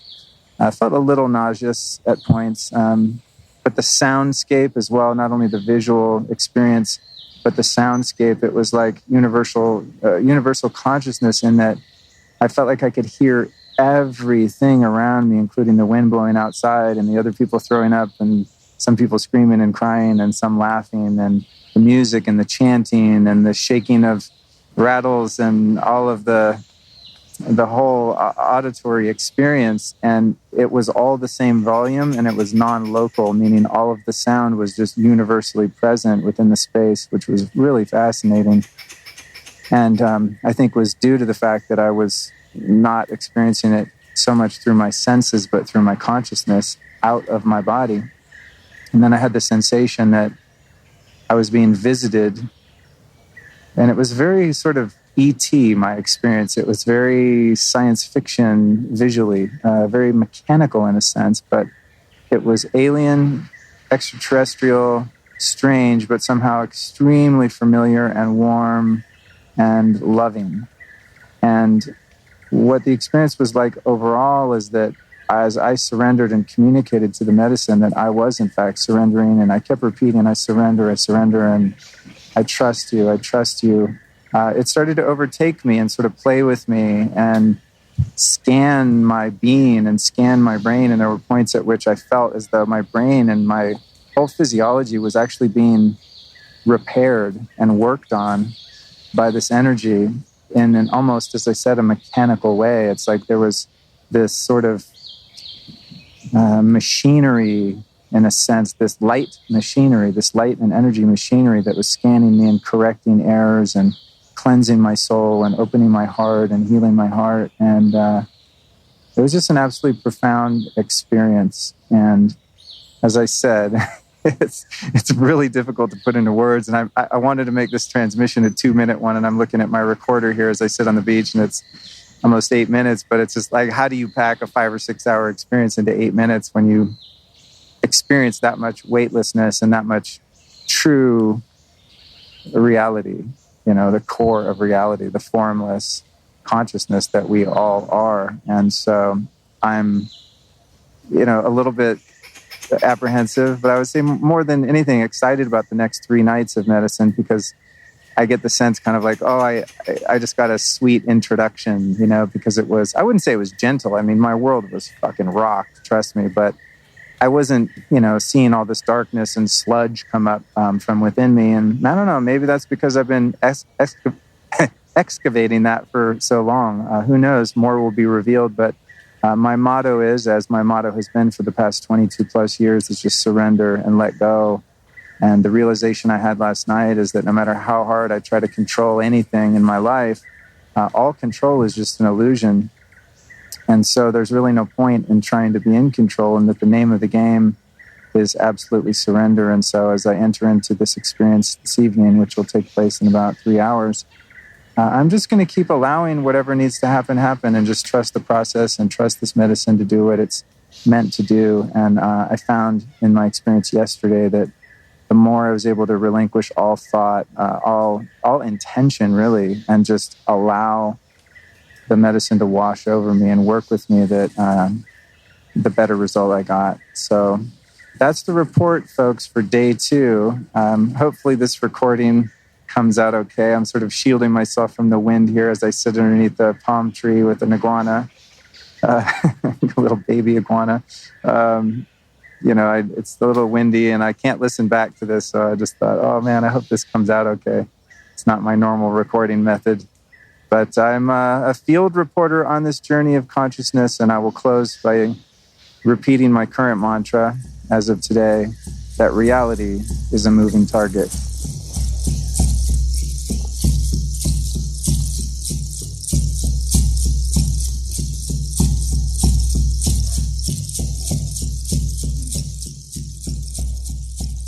At this point, we're going to jump into a conversation with Gerard Powell, who is the founder of Rythmia. He's also a consciousness thought leader, entrepreneur, philanthropist, and inspirational speaker. He also founded Truthonomics, an online program teaching the skills and insights essential to a life of manifestation. And if anyone knows how to manifest, it's Gerard Powell, let me tell you. This was a real, raw, down and dirty conversation. Lots of laughs were had. Keep in mind that this went on the day after my first ceremony. So I was just completely opened up, completely on fire. And Jerry and I had a really in-depth conversation about our checkered paths and what led us to our various roads to redemption, frankly. And plant medicines were obviously a huge part of his. And so this is a really fun conversation, but also very informative and gives you the complete and just absolutely fantastic story of his transformation, which is just insane. Here's some of the things we talk about. Why plant medicines are so effective as a form of rehab for addicts. How Jerry became a self-described world-class asshole before finally, and I mean finally, hitting rock bottom. And how the plant medicines helped change him and the way he experiences life. The tough love Iboga shaman who changed Jerry's life. Jerry's conversations with the moon and how he was guided to open Rythmia in the first place. Yes, he was talking to the moon, and we hear a lot about that. The spiritual mentors and thought leaders that are drawn to and endorse Rythmia, why they only use ayahuasca at Rythmia rather than the other plant medicines, the important lessons Jerry learned from the medicine, and how he's integrated that knowledge back into his life. So as I said, this is a really fun chat and came at a perfect time in my journey at Rythmia and really was quite uplifting and just, brought some levity to the whole situation because these experiences can be quite heavy, as you'll find out as we move through the various ceremonies that I participated in. So here we go, ladies and gents, on this really fun and informative conversation with Gerard Powell.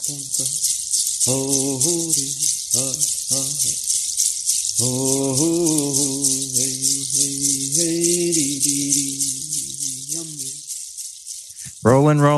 Rawhide. Here we are, Jerry. What's happening? How we doing? Doing great, man. Good. So welcome to the podcast. Glad to be here. Thank you for that. Dude, I almost don't even know where to begin because I've not done it. I mean, I can't even call this an interview because it's been such an experience here at Rythmia over the past couple of days.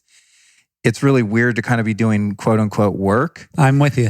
You know what I mean? Yeah, and you live and work here. I can imagine it's that way for you too. So normally, I have notes and I have everything very planned out, and I was not in a planning kind of energy. I just thought, no, it's not a planning this energy. whole experience so far has been just about allowing and surrendering and trusting that the process and the energy field here at this place knows what's best. And so it's kind of neat and exciting for me to sit down and have no plan. Well, that's great. Good. But I do have a rough plan. Having talked to you a few times during the week so far and hearing your story on the first day, I have to share, a truncated version, at least in the interest of time, of your story because it's just so fantastic. And one of the things that I've found so compelling when I first heard your story and read your book was that you were an addict like me. Yes. Just out of your fucking mind. Out of my mind. And you did Iboga and were struck sober. To me, that is just the weirdest thing. So I know there's some backstory there, but I feel a kindred spirit with you because we have a similar background. I never became rich. I got broker as my drug addiction took over. But, there is a lot of similarities in the journey. So take us back to being a kid in Scranton, Pennsylvania, and what happened to you and how you ended up in this glorious experience that we're having now. Thank you so much, too, Luke. Thank you for that. Yeah, I was born in Scranton, Pennsylvania, in an Irish-Italian Catholic family and a violent family. We're a violent family. And, we were, I think, nothing of hitting women or children. That was just how we were raised. It was just the way it was. And, I became what I was exposed to. And, by the time I was in kindergarten, I was a rough character myself. I got sent home my first day of kindergarten. I got kicked out of every school I was ever in. And finally, when there were no schools left, I ended up in jail. And through an act of God, I got acquitted of 7 crimes I was accused of doing, arrested for. And I promised myself that day that I'd do something with my life. And this was as a kid. And lo and behold, in my 20s, I became a millionaire. In my 30s, I took a company public and had about... What were you doing in your 20s? Because I remember this part of your story and I was like, how did that happen? What kind of business were you doing? I was a real estate developer. Oh, okay. Back east? Back east. Okay. Yeah. Okay. And then after that, I started a plastic surgery finance company and took that public. I had a $140 million net worth for a while. And then that got hit in the .com crash and I went broke. I was 38. I started another company at 39 that I sold at 42 for about 90 million in cash. And that story sounds nice, like, Scranton boy does okay. But during that time, I became a world-class asshole, a real fucking jerk, really bad. And by really bad, I was a wife beater. I was a alcoholic, drug addict, cocaine addict, addicted to injectable Demerol every day, alcoholic. I wanted to ask you, I found the Demerol How thing. did I get it? Yeah, well, here's how. It's strange because I'm like, why? That seems so hard to get. Why not just do heroin? I owned 140 plastic surgery centers at the time. So I had a never-ending supply of the cleanest heroin in the world, right? Oh my God! Yeah, I've not done Demerol, but I'm speaking past tense, of course. But I hear it's like the best high ever. It's fantastic. If you like that type of high. Well, it was fantastic until it wasn't. Oh yeah, that's how it goes, right? But I just became a terrible guy. And is there a danger? I'm like hung up on the Demerol thing. Is there as much of a danger in overdosing on Demerol? Probably even more. Oh, really? Because I always assumed if you had the pharmaceutical grade of something that you could gauge a dose better. You can gauge it better, but you can, in that state, right? More is always better, and at some point, more is not. In that night or that event, And I got to the point where I was kind of immune to. I was doing 5 sticks a day, and what are sticks? Syringes a day. Oh, okay. But what was interesting there is they were worried after I quit.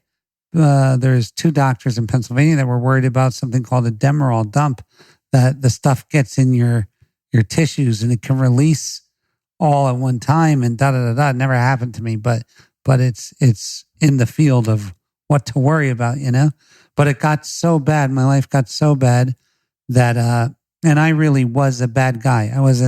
I'm not making it into a bad guy thing. I was a bad guy.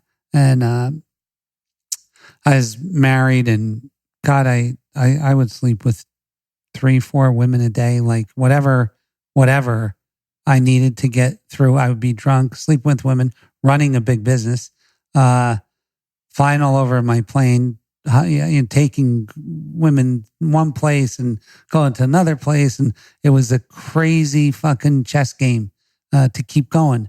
And I was sounds exhausting. And it was exhausting. And I was making a lot of money. I was sleeping an hour or 2 a night, that in that world, like just crazy stuff. Yeah. And that an hour or 2 I mean, I could stay up all night and go to work and then catch sleep 2 days later. It was crazy.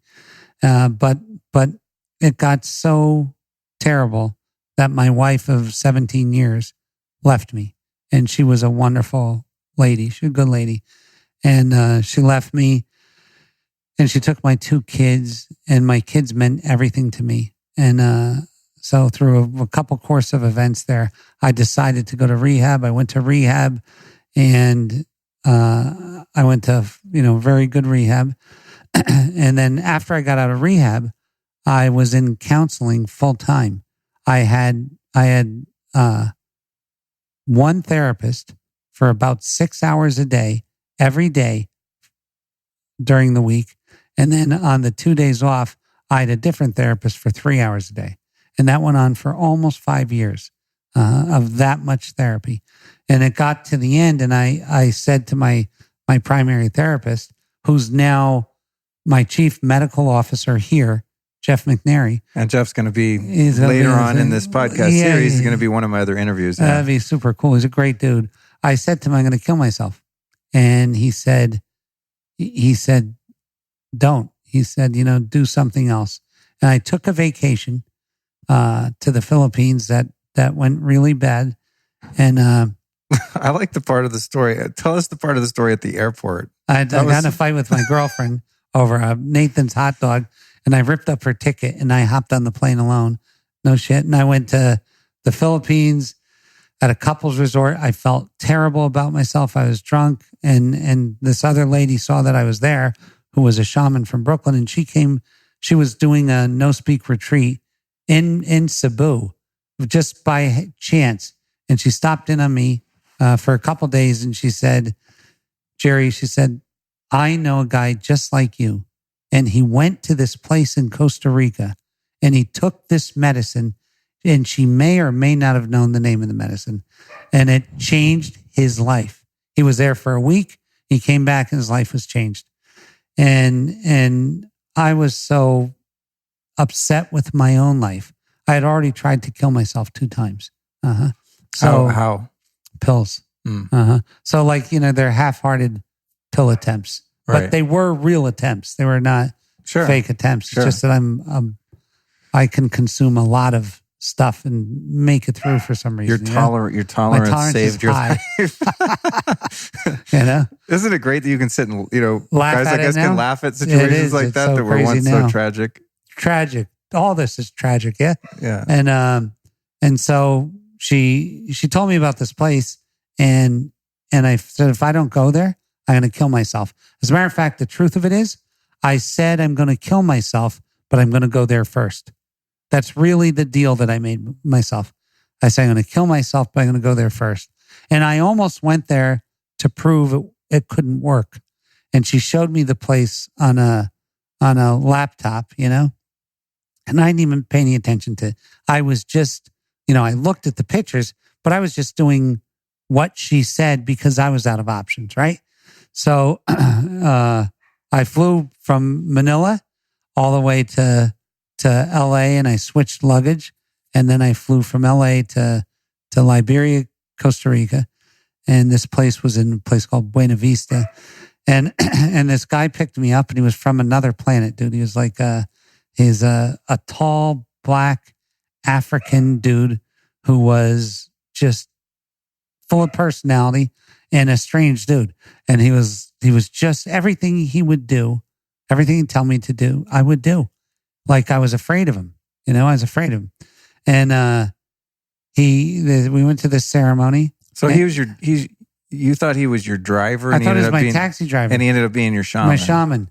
And he's a guy that changed my life. And he had the craziest voice. Are you still in contact with him? I still, through Facebook. He's in Gabon. Okay. He's in Africa now. So I want to back up just a little bit. So you go to this fancy Malibu rehab, and then you're in all this therapy. I mean, did you ever try going to 12-step meetings and like? Yeah, I just soon as I went there, I hated it. Oh, okay. I just had this thing that I didn't. That's my dog. I had this thing. Oh, she's pissed now because she sees us in here. She's like, "Really, guys? Do you want to let her in?" No. Okay. No, she'll run around with someone in a couple minutes. Okay. But I went to one of those 12 steps and I just didn't like the vibe. And I even thought about it. I thought, I'd rather be drunk. I'd rather be in trouble than going here. Damn. Now, for some people, that's a real aversion. Yeah, for some people, it really, really is amazing, right? Yeah. For a lot of people. But for me, it just wasn't going to work. So did you get any days of sobriety pieced together other than the 28 days or whatever, or however long you were in rehab? Passages for 60. 60 So days? I got 2 months of clean, but I was only in passages for Demerol. I wasn't in my mind. I was in passages for booze or women or cocaine. Oh, so you could get out and have a couple glasses of wine, do a couple bumps, no problem. That's what I thought. I was like, oh, I'll knock these things out one at a time. Right. This one is for Demerol. And Right. we'll come back maybe next time for cocaine. Oh, that's so funny. It is so funny. And, all right, so you end up in Costa Rica with your taxi driver who becomes your shaman. So you thought actually becomes your shaman. You go to this ceremonial. Oh yeah, the ceremony. What was the facility or the location like? It was a terrible, terrible, terrible, dingy, terrible, dirty place. And I thought I had made the biggest mistake of my life. And that's the truth. I thought, fuck, I took my last shot at life at this fucking place. That's what was going, you're an addict. Everything is fucking wrong. Everything is wrong, right? Oh, yeah. And so it wasn't, it was everybody's fault and they fucked me and da-da-da-da. And there was some truth in that too. So it was like, there's a thread of truth. It was a shithole. It was $2,000 a night and it was a shithole. And I was like, wow, that's not cheap. 14,000 for the week. And wow. It was terrible. And it was like in some mechanic's garage. It was just this terrible, the temple was in a 3-car garage. And they took me into the garage. This is the truth. They took me into the garage, and I swear to you, I thought that it was like Jim Jones. I thought I saw these people laying on little mattresses, throwing up with blindfolds on and moaning and crying and throwing. I thought, what the fuck? I thought this is the final thing. This is it. I thought my ex-wife might have set it up like Jim Jones. Like I thought she was going to make me whack myself, Right. And at this point, did you have any money left? Yeah, you I did? had a ton of money. I had probably $40 million or something so I had money, but here's the thing. Money made me just feel worse. Money didn't make me feel any better. Money gave me an endless supply of anything I wanted to kill myself with. It was just not right. Was there also?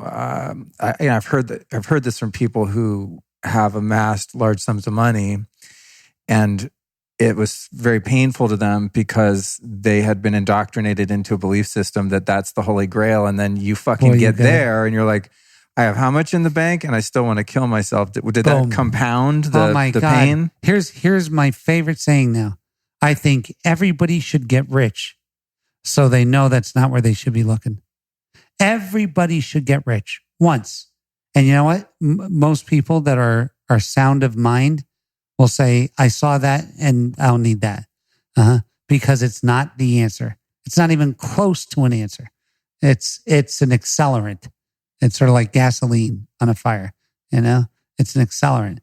So, so at this place, I'm like, I'm mad at myself because I should have picked somewhere nicer to go, I thought it was all scam. This guy was super direct and condescending with me, and he was doing it on purpose.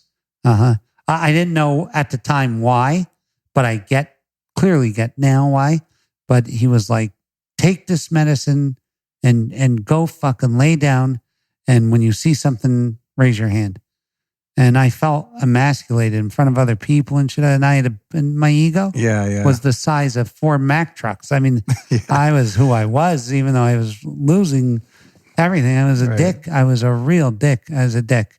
And that's an insult to dicks. That's like, I was terrible, And I took it and I laid down and I saw something, but I was afraid to raise my hand because I saw a pussycat.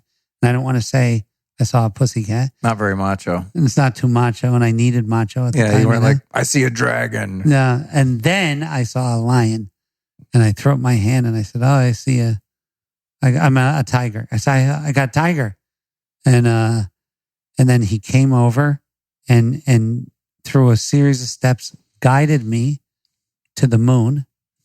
And I land on the moon, and the moon types. It doesn't talk. It types. And so I have a screen, and I started talking to it. And I said, hi, Mrs. Moon. And it's typed out, hi, Jerry. And I thought, what the fuck? And I didn't do that. It did it. It did it. And I was in that thing of disbelief.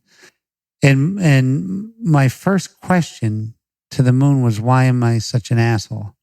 And she typed out, I can't tell you until you go get your soul. And I had to fly back to the earth, go into a house I haven't seen in 40 some years, my grandmother's house. And in real life, just like we're here, just this real. As a matter of fact, even more real than this, like cheap video footage. You know how real that it looks harsh, real? Yeah. That kind of real. Like Mexican soap operas. Yes, exactly right. And some infomercials. Yes, that really crisp real. Yeah. It's too rough real. And that kind of real thing, I walked into the house and through a series of things, because I'll give you the abridged version, is I got to a room with a closet, and I opened the closet, and I was being sexually molested as a 3-year-old kid by my grandfather. And did you have an awareness of that throughout your life? Not a tiny bit. Not one bit. None. And I watched it, and I said out loud, that didn't happen. And they were still engaged in it. And Muganda heard me say that. And that's the name of the shaman, was Muganda. And he said, what didn't happen, man? And I said, I'm watching myself be sexually molested by my grandfather, and it didn't happen. And he said, call your daddy, man. And I said, my dad's been dead for 6 years. He said, say his name. So I said, Dad. And boom, my father appeared out of nowhere. And I was looking at it. My dad was looking at it. And I said, Dad, that didn't happen. And my dad paused for a minute. And he looked at me dead in the eye and said, don't think you're so special. So it happened to my father. It happened to my sisters. It happened to everybody. And yet nobody said anything. Crazy. Because I think it happened when we were super, super, super young. And so in that moment, I felt terrible for me. Terrible for me. I felt like if you ever saw this little boy you in the situation, you just couldn't help but feel terrible. And but within a couple minutes, I started putting shit together. And I thought, this is why I don't trust dudes. Any dude. This is why I've strange sex stuff with women. Why I can't connect is the thing that went through because I couldn't connect with any women. None. I had sex with a bunch, but I couldn't connect with them. Why I'm an alcoholic, easy to see. Why I'm a drug addict, easy to see. Like, it explained fucking why I'm an asshole, easy to see. Why no amount of money is ever enough, easy to see. Simple. And I started feeling okay about it. Like, really okay. And I thought, how cool is that moon? Because I asked her, why am I such an asshole? And in fucking 40 minutes, she solved it. Like, I've been wondering that my whole life, all kinds of therapy, 5 years of therapy, 7 days a week is a lot. And I couldn't crack it, couldn't get near it. And in 45 minutes, she showed me. And then the rest of the night, she started answering all my questions about life. And she answered them in the funniest way, in the most sincere and direct, like concise shit. that footed and tied. It made sense. I was like, I love this lady. I want to clarify, the medicine you're on was Iboga, right? Iboga. Yeah, which is from Africa? It's an African root. Okay. And it's active ingredients ibogaine. Right, okay. And there's like ibogaine clinics around in different countries that get people off opiates and stuff like that? Yeah, it's great for getting off opiates. The whole experience, so you need to use the whole plant. To have interesting. To have the whole So they thing. take out the ibogaine and kind of create a pharmaceutical, it's a pharmaceutical constituent. Yep. And then, And it's great for addicts. It's great. Yeah. No, it's great for And addicts. how do you take the Iboga? Is it a tea or? No, it's powder? in a powder. Oh, and it's interesting. horrible. Really? It makes ayahuasca taste like Coca-Cola. See, I think ayahuasca tastes good. Every single person I know that's done it is like, oh yeah, I can taste it right now. It makes me want to puke. To me, it tastes like Vegemite water? No, it tastes like kind of like Jägermeister. It has a little bit of a prune juice meets licorice sort of flavor. But when I take the shot in ceremony, I'm always like, I'll have another one. I'm not going to, but I'm thinking, this actually tastes good. And I think I'm so hungry by the time that comes because you don't eat all day that I'm like, God, just give me something. And maybe that's why it tastes decent to me. But anyway, Iboga tastes like shit, huh? Terrible. Terrible. Toxic sawdust. And how long does it take to come on? 45. Oh wow. Same thing. Okay. Yeah. But in that thing, she answered all these questions, and that night was the end of everything for me and the beginning of everything else. And then I did the medicine 2 days later, and she told Iboga's a male plant, the moon's a female, but the moon said to me to buy this place. And so within 2 months, I went from being a cuckoo bird. I used to do mounds of cocaine, like it was crazy, to doing nothing and buying this place in 2 months. And we bought this. I bought this my first journey was in July 4th of 2014. I closed on this place in December of the same year. Wow, that's crazy. Yeah, I bought it. And how much for those listening that can't see? I mean, obviously you can go to the Rythmia website and see pictures and stuff like that. But this is a pretty impressive compound. It's quite a large retreat center. Yeah. How much of this structurally was here? Were all these buildings here? Was it nicely landscaped like this, or was it dilapidated, or like what was here when you bought it? It was a hotel, and it was flex space for the Marriott. For the Marriott hotel, but it's a big hotel. It's a big place. 60 room, actually 68 room, but 140 people kind of place, right? And I bought it, and then I didn't have a license, didn't anything. I just listened. I kept doing the Iboga, and the Iboga would tell me what to do next. And in the history of the world, there's never been a place that had a medical license and was doing plant medicine. But we did that. We got a medical license. So you worked with the government of Costa Rica? Our attorneys, the government got the license. It took a year. Opened up in February of 2016. And at that point, Iboga told us to use ayahuasca. So the moon said, use ayahuasca. And I said, why? And because it was more gentle. And in the process that I went through that first night, was that the medicine made me admit who I was. And basically my soul told me I'm a fucking lying asshole. And so the first night I said, okay, I'm a lying asshole. I agreed with it. And then it merged my soul back with it. It merged my soul and gave me a new heart.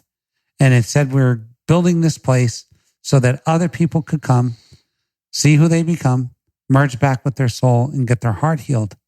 And it sounded so crazy. Well, $10 million later, after all the smoke cleared, of money that I was going to invest in strip clubs. The cockpit? The cockpit was my strip club. That's what I was going to do. I was going to open a string of strip clubs. What do you think would have, not counting all other elements of fulfillment, what would have made more money, that or this? That by a long shot. Yeah. by a ton. It shows where humanity's consciousness is, you know? That was, somebody's going to take that and run. But here's the thing. That was a brilliant idea. I couldn't even imagine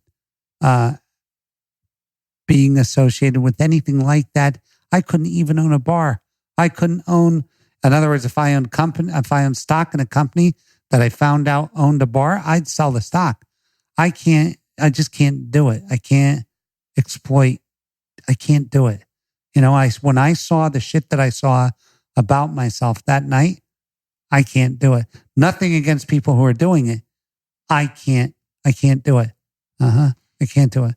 I could never hurt a woman. Like, it's crazy the way my mind works now, what it's allowed to do. But so we started the thing and put people through the exact program that I went through, the exact thing of the night. And because the Iboga typed, there's about 460 questions. I had 46 journeys over these 460 questions about exactly how to do this. And so we're doing it exactly like the moon said. And you'll see, you're halfway through. You'll see by the end how the pieces fit together, and it's crazy. So to date, we've had about 4,300 people through the doors here. And about 95.22% of them have the same miracle that I had. They get to merge and they get their heart healed. And that's fucking crazy. So that's 955 out of 1,000 people have the exact same thing happen. And then 92% of those that didn't, but come back, have it happen. So you're just looking at a little tiny, tiny sliver of people who didn't have it, like less than 1%. By the time the comebacks don't get it. So like, it's happening to everybody. And I believe that it's the consciousness of these plants that are as God that want humanity to save itself. Like this is about an opening of the heart what the medicine said, what the moon said was the reason that I had to do all this was so that light workers and light warriors had a place to come. And that's the only two types of people that would come here, that a place to come where they could see who they become, merge back with their soul and heal their heart so that they can better participate in the shift. This is the fucking thing. And I believed her. It's the first time I think I was 50 or 51, I guess at the time. First time in my life I've ever listened to anyone was that moon. And I did exactly, when I tell you exactly, I did exactly what she said. And for the first 6 months after the year, and I opened the doors and nobody showed up, I thought, maybe the whole thing is bullshit. Maybe the moon was fucking with me because of what a bad guy I was. Wow. That's what I was thinking. Wow. And I would keep going to see her and she would say, no, just wait. No, just wait. And then it started happening. And then people started coming from all over. Like I had people every week from fucking Dubai, from tons from Australia, New Zealand. There's a lady from Seychelles last week. There's a lady from the Canary Islands last week. Like they come from all over the world because something about the story calls to their soul, that their soul wants the same thing. Their soul wants to merge back with the person. We'll be right back at you after this brief but important announcement. Would you like me to save you some serious cash right now? Listen up. You're probably wasting tons of money on vitamins, herbs, supplements, maybe even prescription drugs, trying to improve your sleep, your sense of well-being, happiness, your energy levels.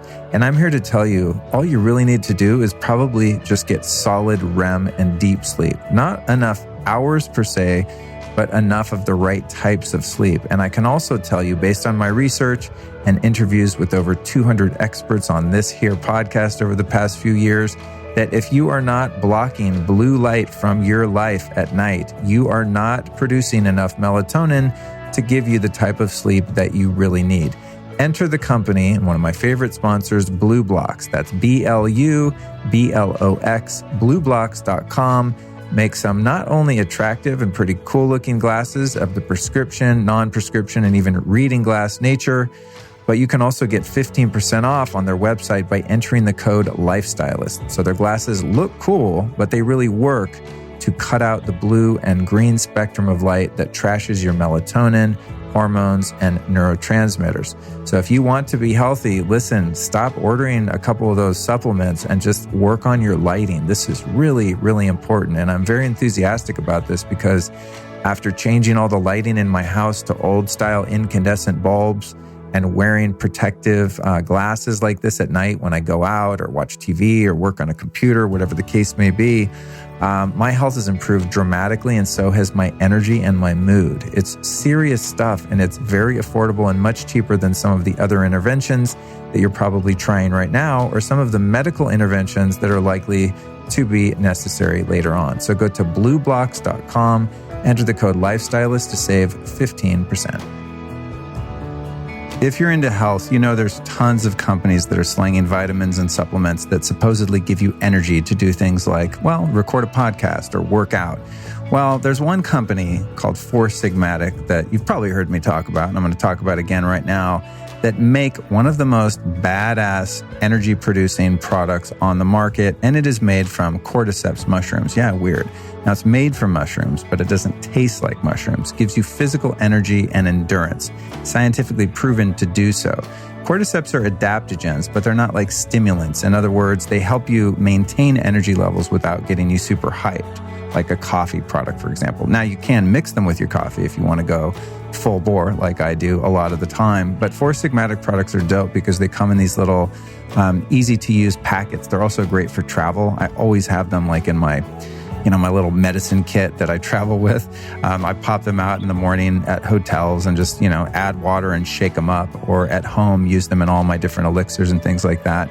They're just really easy to use, and they're really potent, and they also taste good. That's the thing with a lot of herbs and medicinal mushrooms. Even the ones that work and are strong and legit, they're just kind of nasty, and you have to be a real diehard to add them into your stack. And so what'll happen is oftentimes someone will say, cool, yeah, I want to use cordyceps. It really works. It's good for you. I feel awesome with it. But after like a week of that, it just tastes so nasty that you can't keep doing it. So that's what I love about Four Sigmatic. They've got the power-packed products, but they also taste really good, and they're super easy to use. You don't have to lug around a giant jar of mushroom extract, essentially. So here's how you can get your little grubby hands on some of this stuff. Go to foursigmatic.com/Luke Story. That again is foursigmatic.com/Luke Story. And if you use the code Luke Story at checkout, you're going to save 15% off your order. My advice is, in this particular promo, try the cordyceps. It's amazing. And now, back to the interview. What's interesting to me is as I started to, do social media posts and stuff like that in coming here, which, I don't know, there's a backstory to that. I didn't know how public I wanted to be around this because, people know me as a guy that's sober for a long time. Yeah. And I was like, I don't know, am I still sober? Anyway, I'll address that at another point in the podcast if I haven't already. But, it's what I'm doing. And I said, fuck it, it's my life. I'm going to do what I want to do. I'm been guided this long to make sound decisions for myself, and this is already proven to be one of those. But what I was so surprised by is how many people had been here already. To me, I felt like I discovered this place myself, like Columbus, I'm like, I'm the Columbus of ayahuasca, and everyone's like, duh, I've been to Rythmia twice or 3 times. It's like my Facebook, Instagram, and if people haven't done it here, they've done it in Peru or somewhere, right? I mean, I'm just like, what the hell? The entire, at least in my sphere of influence or, socially, every single person, it seems like, has done ayahuasca. I agree. And there's like 3% of people like, oh, I'm curious about that. I'll check it out. But I mean, almost everyone's like, finally, dude, duh. I was like, what where have I been, Exactly, right? But I wrestled with it for I didn't wrestle with it so much. It never appealed to me. I understand. I'd hear people have experiences like yours. I'm like, that's awesome for you. I'm on a path that seems to be working. I'm happy, you know? Yeah. But the way this happened was, there was different messages came at me from unrelated people, like your book here, Shit the Moon Said. So I think, Josh maybe sent me a copy of this. Josh Trent. Yeah, Josh he's Trent, a great dude. Wellness Force Radio. Yeah. We're going to trade podcasts, I think, here pretty soon. But I think he sent me the book or something. Anyway, and then I was in New York, and Brandee was at the Rythmia event. Yep. And she's like, hey, I'm with Rythmia. I was like, wait, Josh sent me that book. Then I'm getting an IV, an ozone IV in West LA at Advanced Biocell. And the nurse there who does the IV, she's like, oh my God, you got to read this book. And she hands me this book. And this happened within like a 2-week period. And I'm going like, okay, I pay attention when things like that happen. Me too. So it's all very interesting in that respect. One thing that I think that's curious about your story too, I mean, aside from the fact that you were just, apparently this is quite common, but you were struck sober after being so horribly afflicted with addiction. Sober. After that first iboga journey, and then having done subsequent plant medicine, I'm assuming since then, of various types.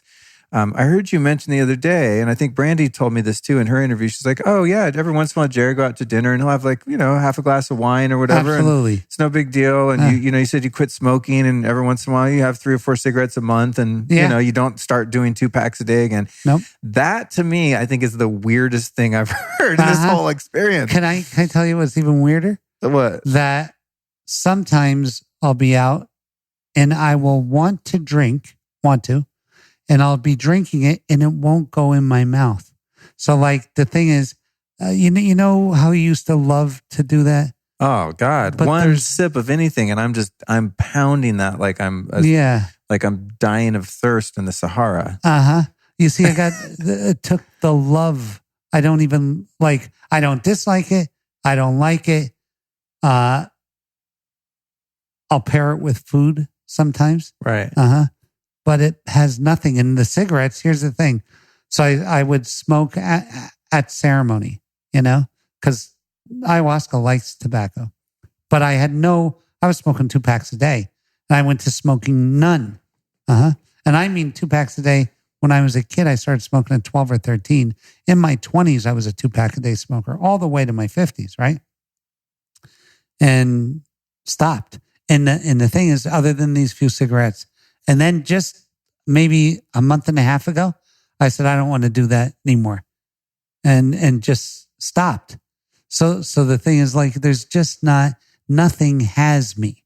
It's so strange, because in the paradigm of addiction recovery, and I've never wanted to test the theory, because what if it fucking goes wrong? Right. Like, oh, well, it's been 22 years. Yeah, I could have a beer every once in a while, or, take a bong hit. Like what could happen?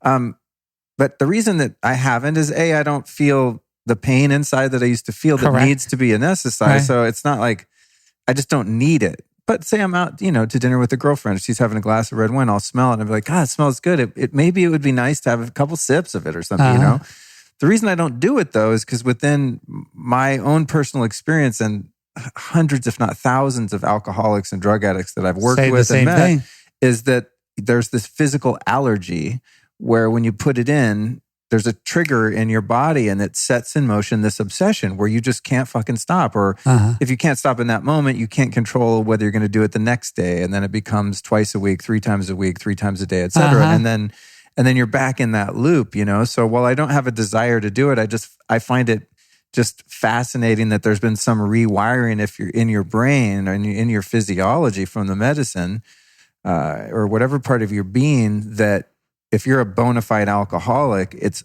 almost as if, for lack of a better term, you've been cured. Like, I don't get the sense that I've been cured. I get the sense that I'm being protected by God. And as long as I live a spiritual life and stay spiritually fit, that I'm granted this immunity where I don't even want to do it. That's better. And it's very easy for me, someone could be like, hey, want some Coke or whatever. And I'm just like, oh God, no. It's like so not interesting to me at this point. Also, based on the experiences I had before, like I would be. That's okay. We can go over. I'd be on heroin, okay, and like strung out for a period of time, 6 months, a year, whatever. And then it would get really painful and I couldn't get high and I didn't have the kind of money you had. So it's like $20 a day is only going to get you so well. And then, so I would kick, I'd sequester myself off somewhere and do like a Train Spotting type kick for those that have seen that film. Yeah, I love that where film. You get locked in a room, have your drug buddy lock you in a room, you kick, and then you come out and at least you're clean. What I would try to do is just smoke weed because I never felt like I had a problem with weed. I just loved smoking it all day. It didn't have any side effects to me other than just losing shit and not paying bills on time and just being spaced out.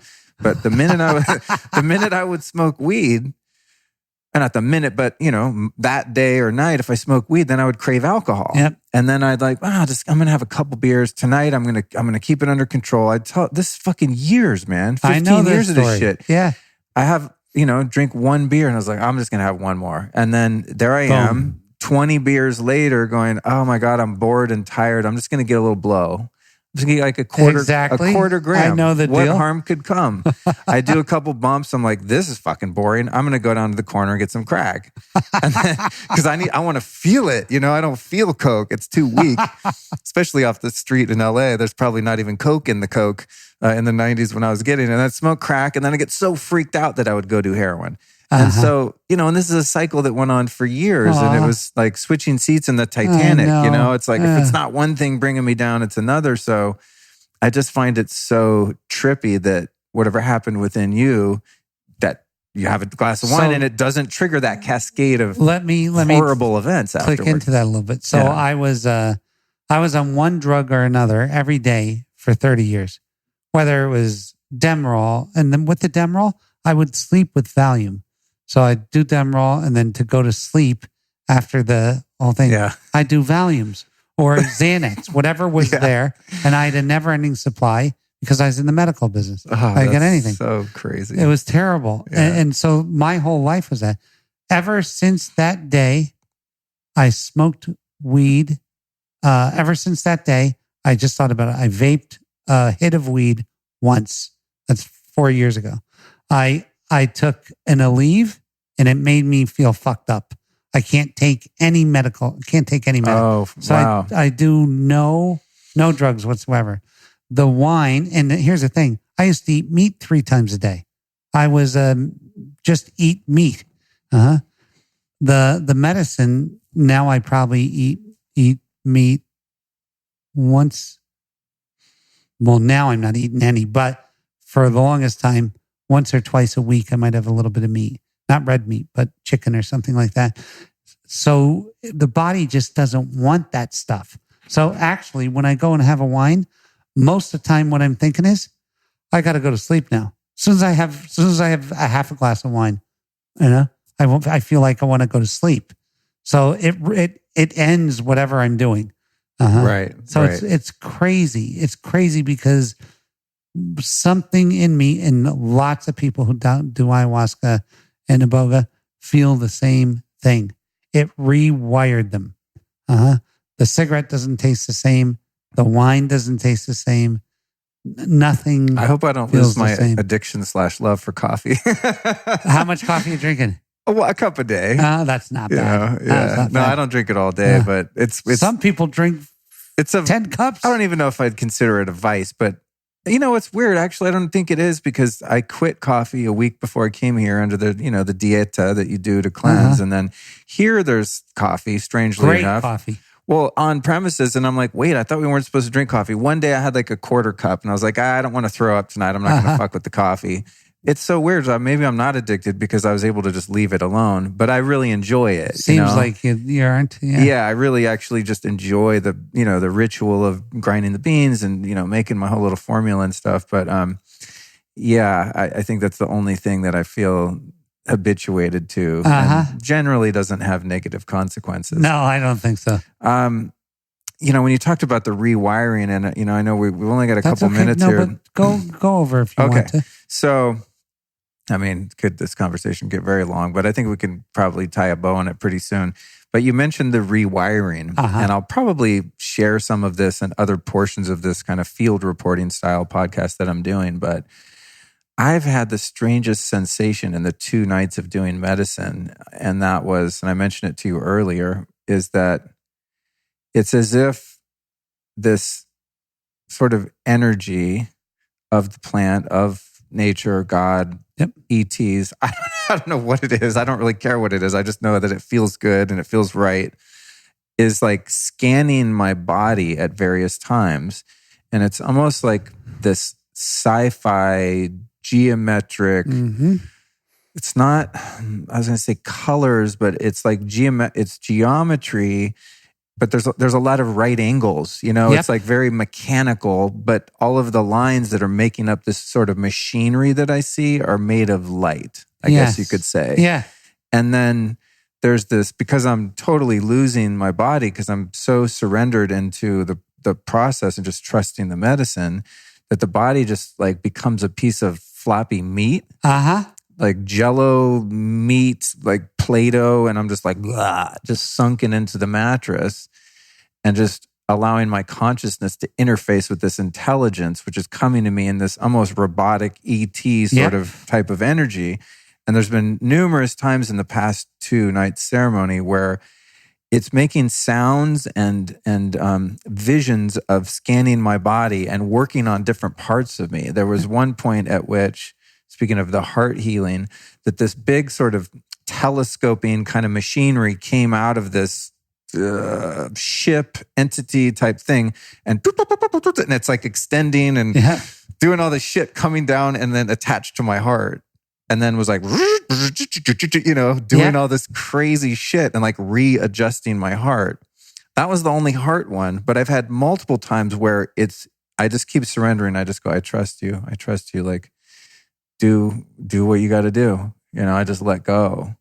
Because at times it's scary and unnerving, especially having not felt any other altered state of consciousness for so long. It's kind of like, whoa, is this really happening? But there's been multiple times where it's gone through my brain, and I'm feeling like things, what feels like moving inside my brain, and seeing lights and shapes and sensations and sounds scanning my brain. Yes. And then this awareness came to me, oh, you're fixing my brain. Yep. That's what it feels like. It's like, holy shit, it's fixing my brain right now. Yes. And, I don't walk around thinking, oh, there's something wrong with my brain, but I have I've treated my brain poorly at different stages, as we've discussed.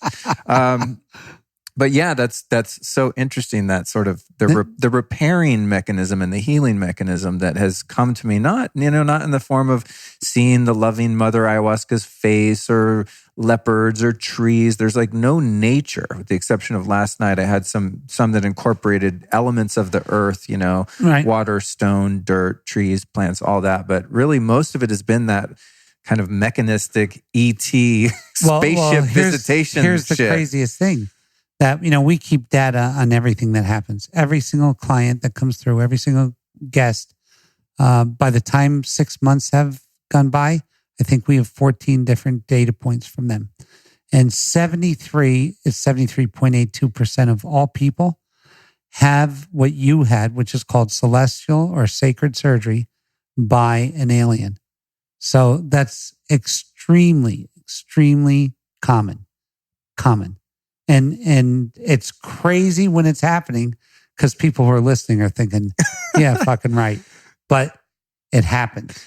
Dude, you have to have the experience. I've mentioned it to a couple people that have done this medicine, just texting, and they're like, duh, yeah, of course. Yeah. They're like, yeah, I get it. I've texted one guy, he's like, oh, the ET thing. Yeah, of course. That's happened to me so many times. I was like, what? No one told me about this part. So that's a positive experience, a pleasant experience. Yeah. It's so to have, because it's weird, because it's alien, not in the sense of like, oh, there's an alien coming at me, but it's alien in that it's like, whoa, this isn't from this dimension that I'm used to existing in. It's from some other sort of dimension, not another planet, but just another plane of reality that I'm normally not partaking in and existing in. And it's like, I'm either being portaled into that reality, or they're coming into my reality, or it's a third phase of reality that we're sharing together. And it's like I'm being visited and something's coming in like, hey, and I just keep going, the door's open, come on in, do your thing. But it's as alien as it is, it's also very familiar. The creepy thing is you already know it. Right. When you see it, there's a recognition. It's like, I know that. How the fuck do I know that? Like, but I know it. crazy shit. Yeah, that's cool. And that enables the trust to really go deeper too. Because it's not a feeling like, oh my God, what's it doing to me, or what are they doing to me? It's just like, hey, please fix me. You want to scan me and start sending prodding lasers into my brain and shit? Cool, let's do it. Because I definitely need help. So it's been a really just such a fantastic experience. Beautiful. So far. I'm so glad. The last thing that I'd like to ask you in closing is, well, I have one final question, but one of the things that really prompted me to follow through and encouraged my heart to go through this process here at Rythmia was the people associated with the organization, like Gabor Mate, who I'll be interviewing soon, which I'm really excited about, and Michael Beckwith from Agape. I mean, you guys Graham Hancock. Yeah, Graham Hancock. I mean, when you look at the site, I was like, oh, that really just kind of eliminated any doubt that I had, especially I think Gabor Mate, just because he has such a deep understanding of addiction. And if he's going to endorse something that is quite popular amongst recovering people, I just trust his integrity and his expertise. How did you get involved with those three, for example? Let me tell you the whole thing. Gabor Mate is no longer on our board. Oh, okay. Well, I'm glad he was when I looked at the website. He's a great friend. Okay. And great guy, but everybody's, business things are different, right? Right. But Graham Hancock's on my board of directors. Michael Beckwith is designed a program for us and is here all the time with that program. He was just here 3 weeks ago. And all of the thought leaders that come and support us, the Greg Bradens, the they come here because they see the results in people. So like a lot of work, there's all kinds of places do all kinds of wonderful workshops. And 3 or 4 weeks later, the person is undone again. And what sets us apart is that this system that we have of incorporating the plant medicine and the metaphysical teachings, right? With the way that we do it. It's not my way. It's the moon's way of doing it, right? 97.55% of the people 6 months later get an email, 97.55 electronic survey, say that this was the week that changed their life and that what they got stayed. So this is really a life-changing thing. And when people that are involved in addictions, involved in psychological, like they're all the psychology stuff, Graham Hancock's, John Perkins's of the world, Foster and Kimberly Gamble's, when they see that and stick their finger in the wound, that it really works and really sticks, they just automatically, because when you first hear about it, it sounds fucking kooky. Especially that it was built by the moon. And it was built by the moon. It sounds some crazy shit. Where does your programming? Do you have a PhD on staff that has, developed the system? Oh, no, the moon told me some stuff and I just followed it to a T and here we go. And that's scary. So that's the same. It's scary, yet intriguing too, because the PhDs have let everybody down and all that, right? Yeah. So, I mean, I'm a workshop junkie. I've been doing this shit for years. And, I've made steady improvement, but I don't know that I've ever gone to something and walked out a changed man, in a week or something like that. Yeah. We'll have to see you on Saturday. Yeah. You're already in a really great, you've done so much work. Most of the people that come here have done some work, Yeah. But some people are just out of moves and they're coming here as a last thing. But most of the people are people that are spiritual people that reached a glass ceiling. That they don't know why their spiritual journey stalled, or they might have gone backwards a little. There's no new breakthroughs, and they come and it unlocks the thing. That is it. And we're all in this progression of love, right? Like the whole thing I think people try to do is to be in love and then shed happiness, like live in happiness, right? And all of this work that we do to do that, here it's on steroids. So here you're going to have 6 days of hard work, but the reward is really there and it's really real. And you don't have to recite mantras. You're changed. Something in you has changed. And it makes me laugh. I get giddy when I think about it because I get to watch people have this happen to people, even people like naysayers, like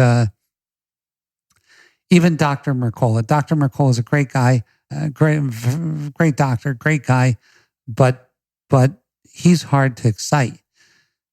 After Thursday night, he looked at me and he goes, "That was the greatest night of my life."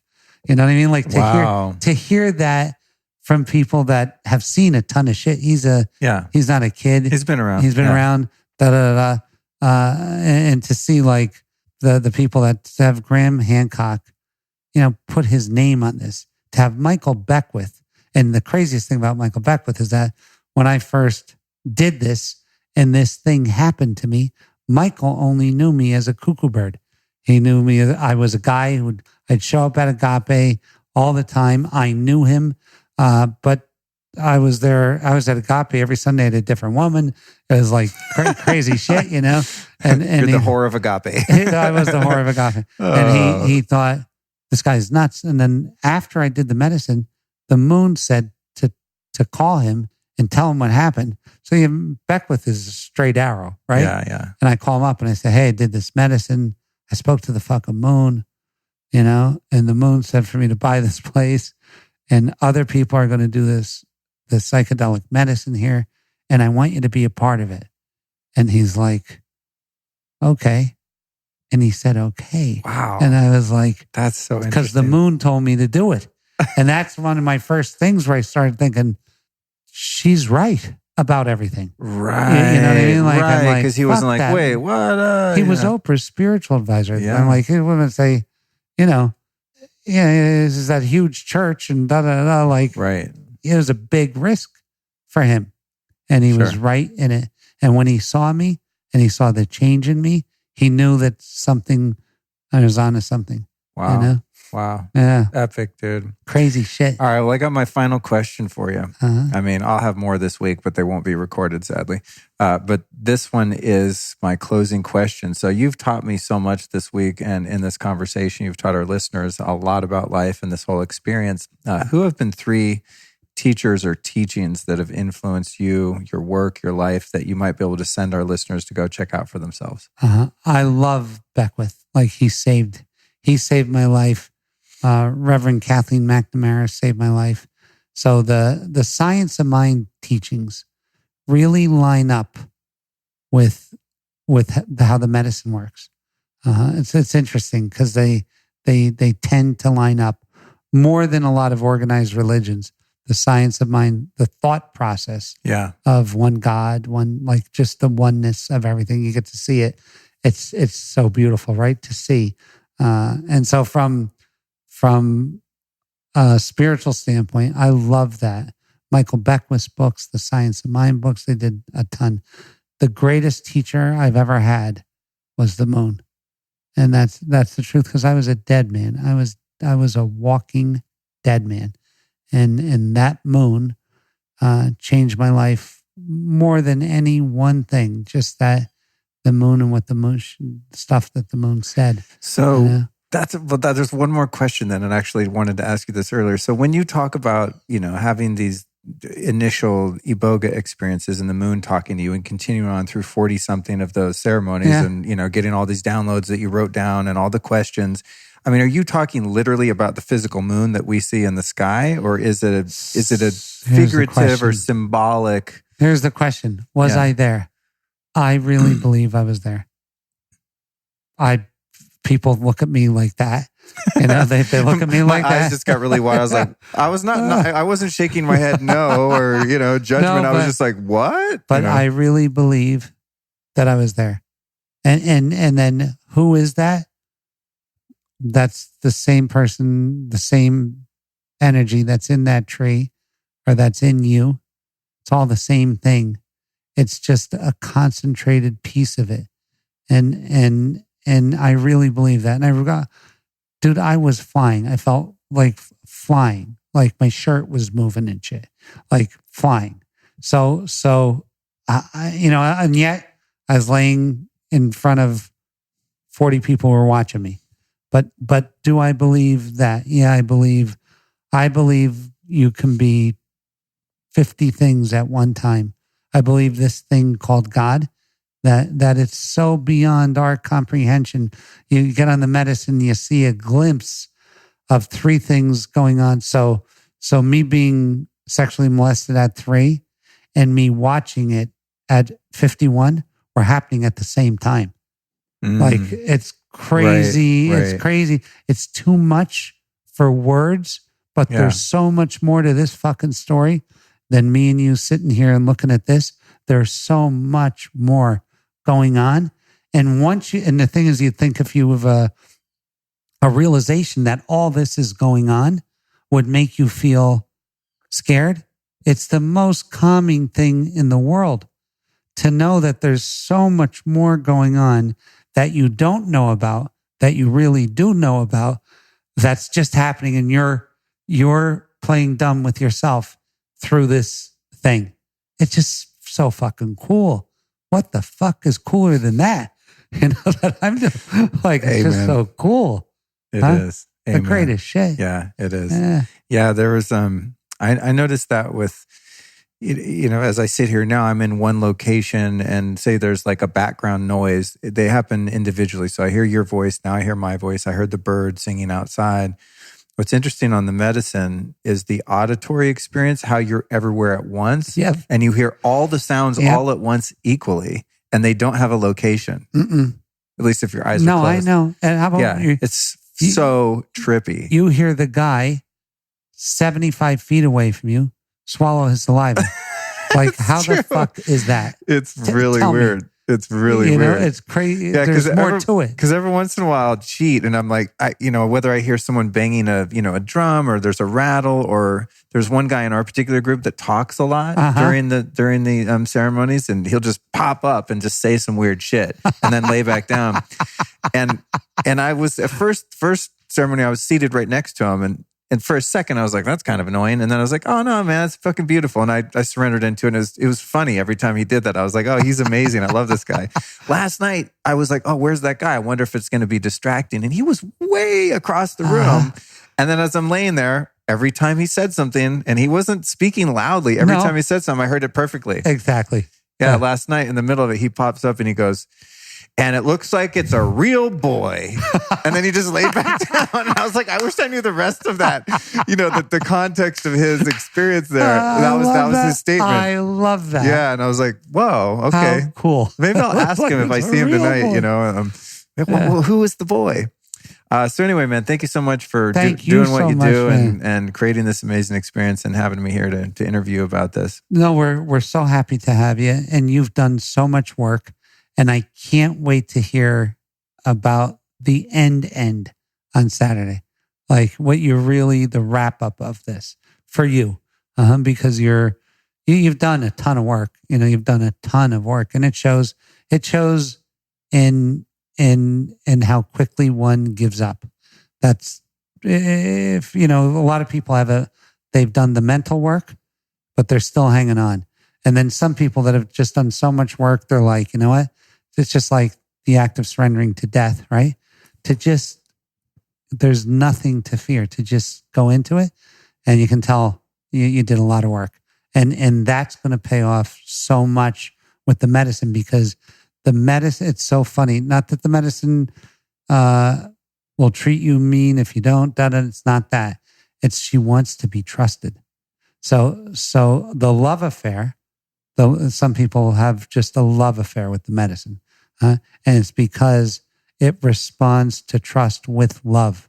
So the way that works is a loop, right? Wow. So now the more I trust it, the more I love it, the more I trust and love, and it's showing love back, and next thing you know, you're crying because there aren't words to explain that feeling of how much something can love you.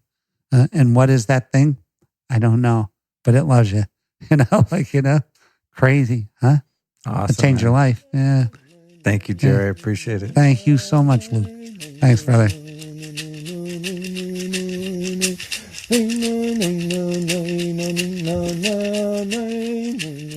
Well, that concludes interview number 2 of 4 in this series with Jerry Powell. I'm guessing right about now your cheeks hurt because you've either been laughing or smiling so much. And that's the exact experience that I had. And keep in mind, some of these conversations are also available on YouTube if you'd like to see these hijinks in person, especially the one with Jerry, because he's so animated. We just had such a great time. So make sure you check those out. And just so you know, the Lifestylist podcast interviews are almost always recorded on video as well.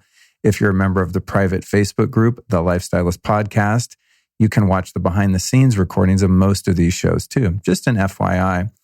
Anyway, back to the story here. So had this really fun conversation with Jerry, learned a lot about his origin story, got even more comfortable with the idea of really surrendering into the ceremony. And after this particular conversation, I went and then prepped for ceremony number 2, which took place this evening, the evening of this conversation. So there's going to be a bit of gap in the story, obviously, because I was sort of in outer space for the next few hours. But in a moment, I'll be coming back and giving you a report of what happened in the second ceremony. Stay tuned.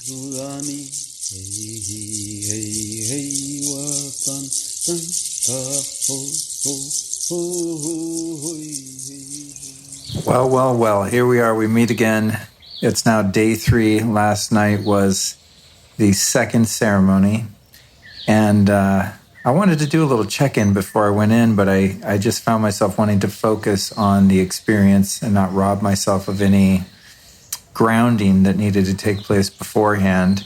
And then once again, it was just completely impossible to talk into a recorder afterward, because there kind of is no afterward, is what I'm finding. But the experience that I had last night in ceremony was similar to the first night in that the good news is that I didn't throw up, because I don't like throwing up. Many people were crying, screaming, laughing, having all sorts of different, very expressive experiences. Mine was more of an inward journey once again.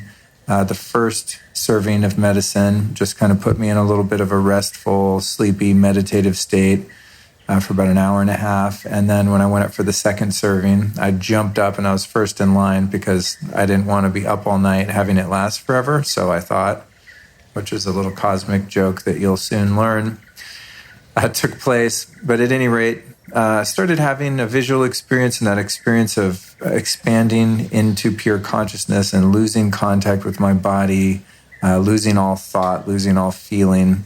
But it was a little bit more subtle. And then at one point I thought that it was sort of ending, and people around me were having these, as I said, just extreme kind of reactions or experiences. Quite a number of people were having that. So I just thought, well, I'm going to go outside and lay in the grass and look at the stars. And I did that and looked up for a moment, and I saw what I was hoping was a UFO, because it was this wobbly sort of light craft going through the sky. And then I just realized it was an airplane that was wobbly because I was on ayahuasca. Then proceeded to throw some intentions of surrender into the fire, in a ceremonial way, some things that I'd like to let go of within my own life, habits of behavior and thought and whatnot. And I felt really kind of back to this plane of reality from which I'm speaking to you now. So I went back inside and thought, well, I'll just lie down, because the ceremony probably had a ways to go. I laid down for maybe 5 minutes, and boom, I got this second wave, which was really, really powerful. And then I had this sort of realization that there had been an intermission, and that thought kept coming to mind. Oh, there was a brief intermission. And every time I thought of the intermission, which is when I went outside thinking the medicine was over doing its work on me, I just would laugh hysterically. Intermission. That's so funny, because it was like this sort of playful thing that the medicine was doing with me, in that I thought it was over, and it was most certainly not. And then I started to think, why is intermission so funny? And right as I had that question arise, the word split into 2 almost before my eyes in giant typeface that said this word, 2 words, intermission, as in INNER, next word, mission. Not intermission in the theater, but intermission. And then the thought came, we will now take a brief intermission. And so ensued an inner journey into the depths of my soul, where I had an extremely beautiful experience and felt a sense of love and connectedness, and just really relax into that. And eventually the ceremony ended and the sensation started to subside, and I managed to meander my way back to my room, ate a tiny little snack, had some water, went on my phone and kind of tried to get back in my head and back in my body and normalize a bit so that I could sleep. And when I lay down to go to sleep,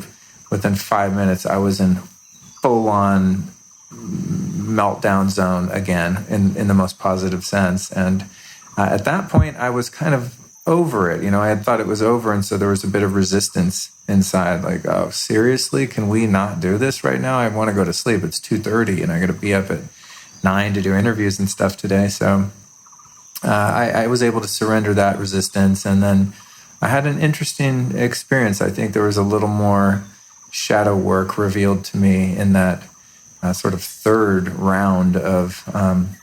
wave of the medicine doing its thing. But once I surrendered, I just kind of said, okay, do what has to be done. And I just was speaking to the medicine or to God through the medicine, just saying, all right, do the work. Here I am. The door's open. Come on in.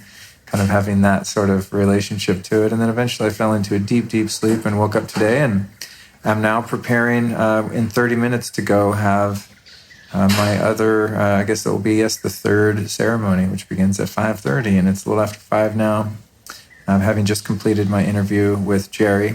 I would like to do these transmissions earlier in the day, but I actually posted a Facebook video report and an Instagram video earlier, so I sort of used my reporting energy for that. But here I am with my daily check-in, and I'm really looking forward to what the experience brings tonight. And the word this week has been trust and surrender and safety, and that's what I'm going to keep in mind and in heart as I carry on into the next phase of this magical journey.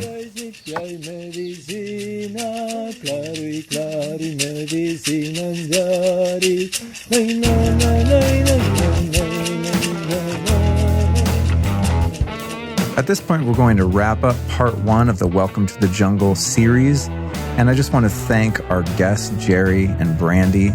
Some great conversations there. Amazing experience so far. I hope that you're enjoying the ride. I want to invite you to immediately download part 2, which include the 3rd and 4th ceremony and the summaries of those experiences. Then 2 more interviews, one with Christian Minson, all about breathwork integration and his years of living as a monk and how that eventually transitioned him into using plant medicines and breathwork in conjunction at Rythmia and elsewhere.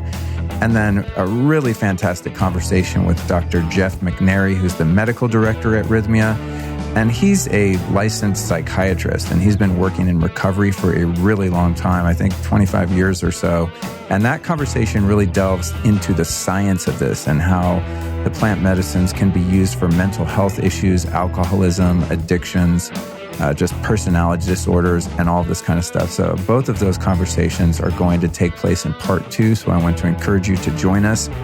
At the end of this journey in part 2, you're also going to hear my account of a near-fatal accident that happened at the end of the trip, and the realization that I had about the very first trauma in my life, which took place the moment I was born.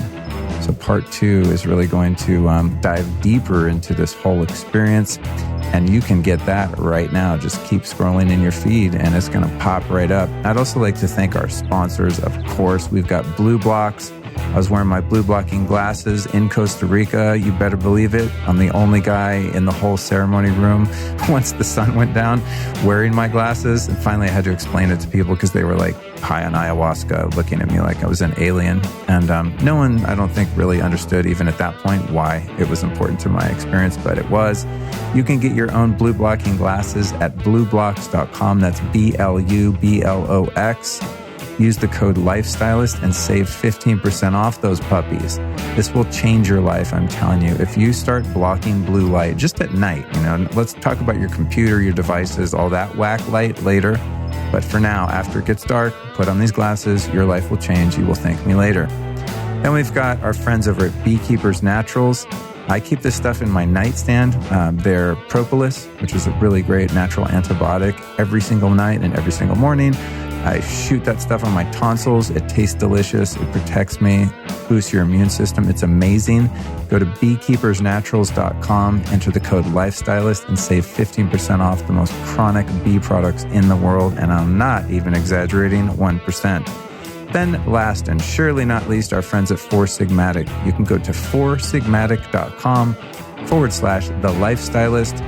Enter the code The Lifestylist to save 15% off your medicinal mushrooms, instant coffee. I'm actually taking a trip today as I record this, and you better believe I packed my little Four Sigmatic coffees because I can pound those on the road from anywhere. They taste delicious. They've got chaga and lion's mane in them. They are super rad. So there we go, ladies and gentlemen. Again, don't forget to tune in for part 2, where we continue this amazing journey in Costa Rica, where I continue with a couple more plant ceremonies, a couple more interviews, and then, of course, the near fatal tragedy at the end of the trip and all of the lessons learned in a summary. So to get a summary of the whole thing, make sure you listen all the way to the end of part 2. But for now, I am signing off with so much joy for having not only taken part in this experience, but also having the distinct pleasure to report my findings to you, the listener. Thank you so much for listening. If you know someone that's been curious about working with plant medicines, please do yourself, the medicine, and everyone a favor and forward this one to them. The greatest way you can support what we're doing here at the Lifestylist Podcast is just sharing it with your friends and family. And a lot of people have been doing that, and it's so helpful. So thank you so much.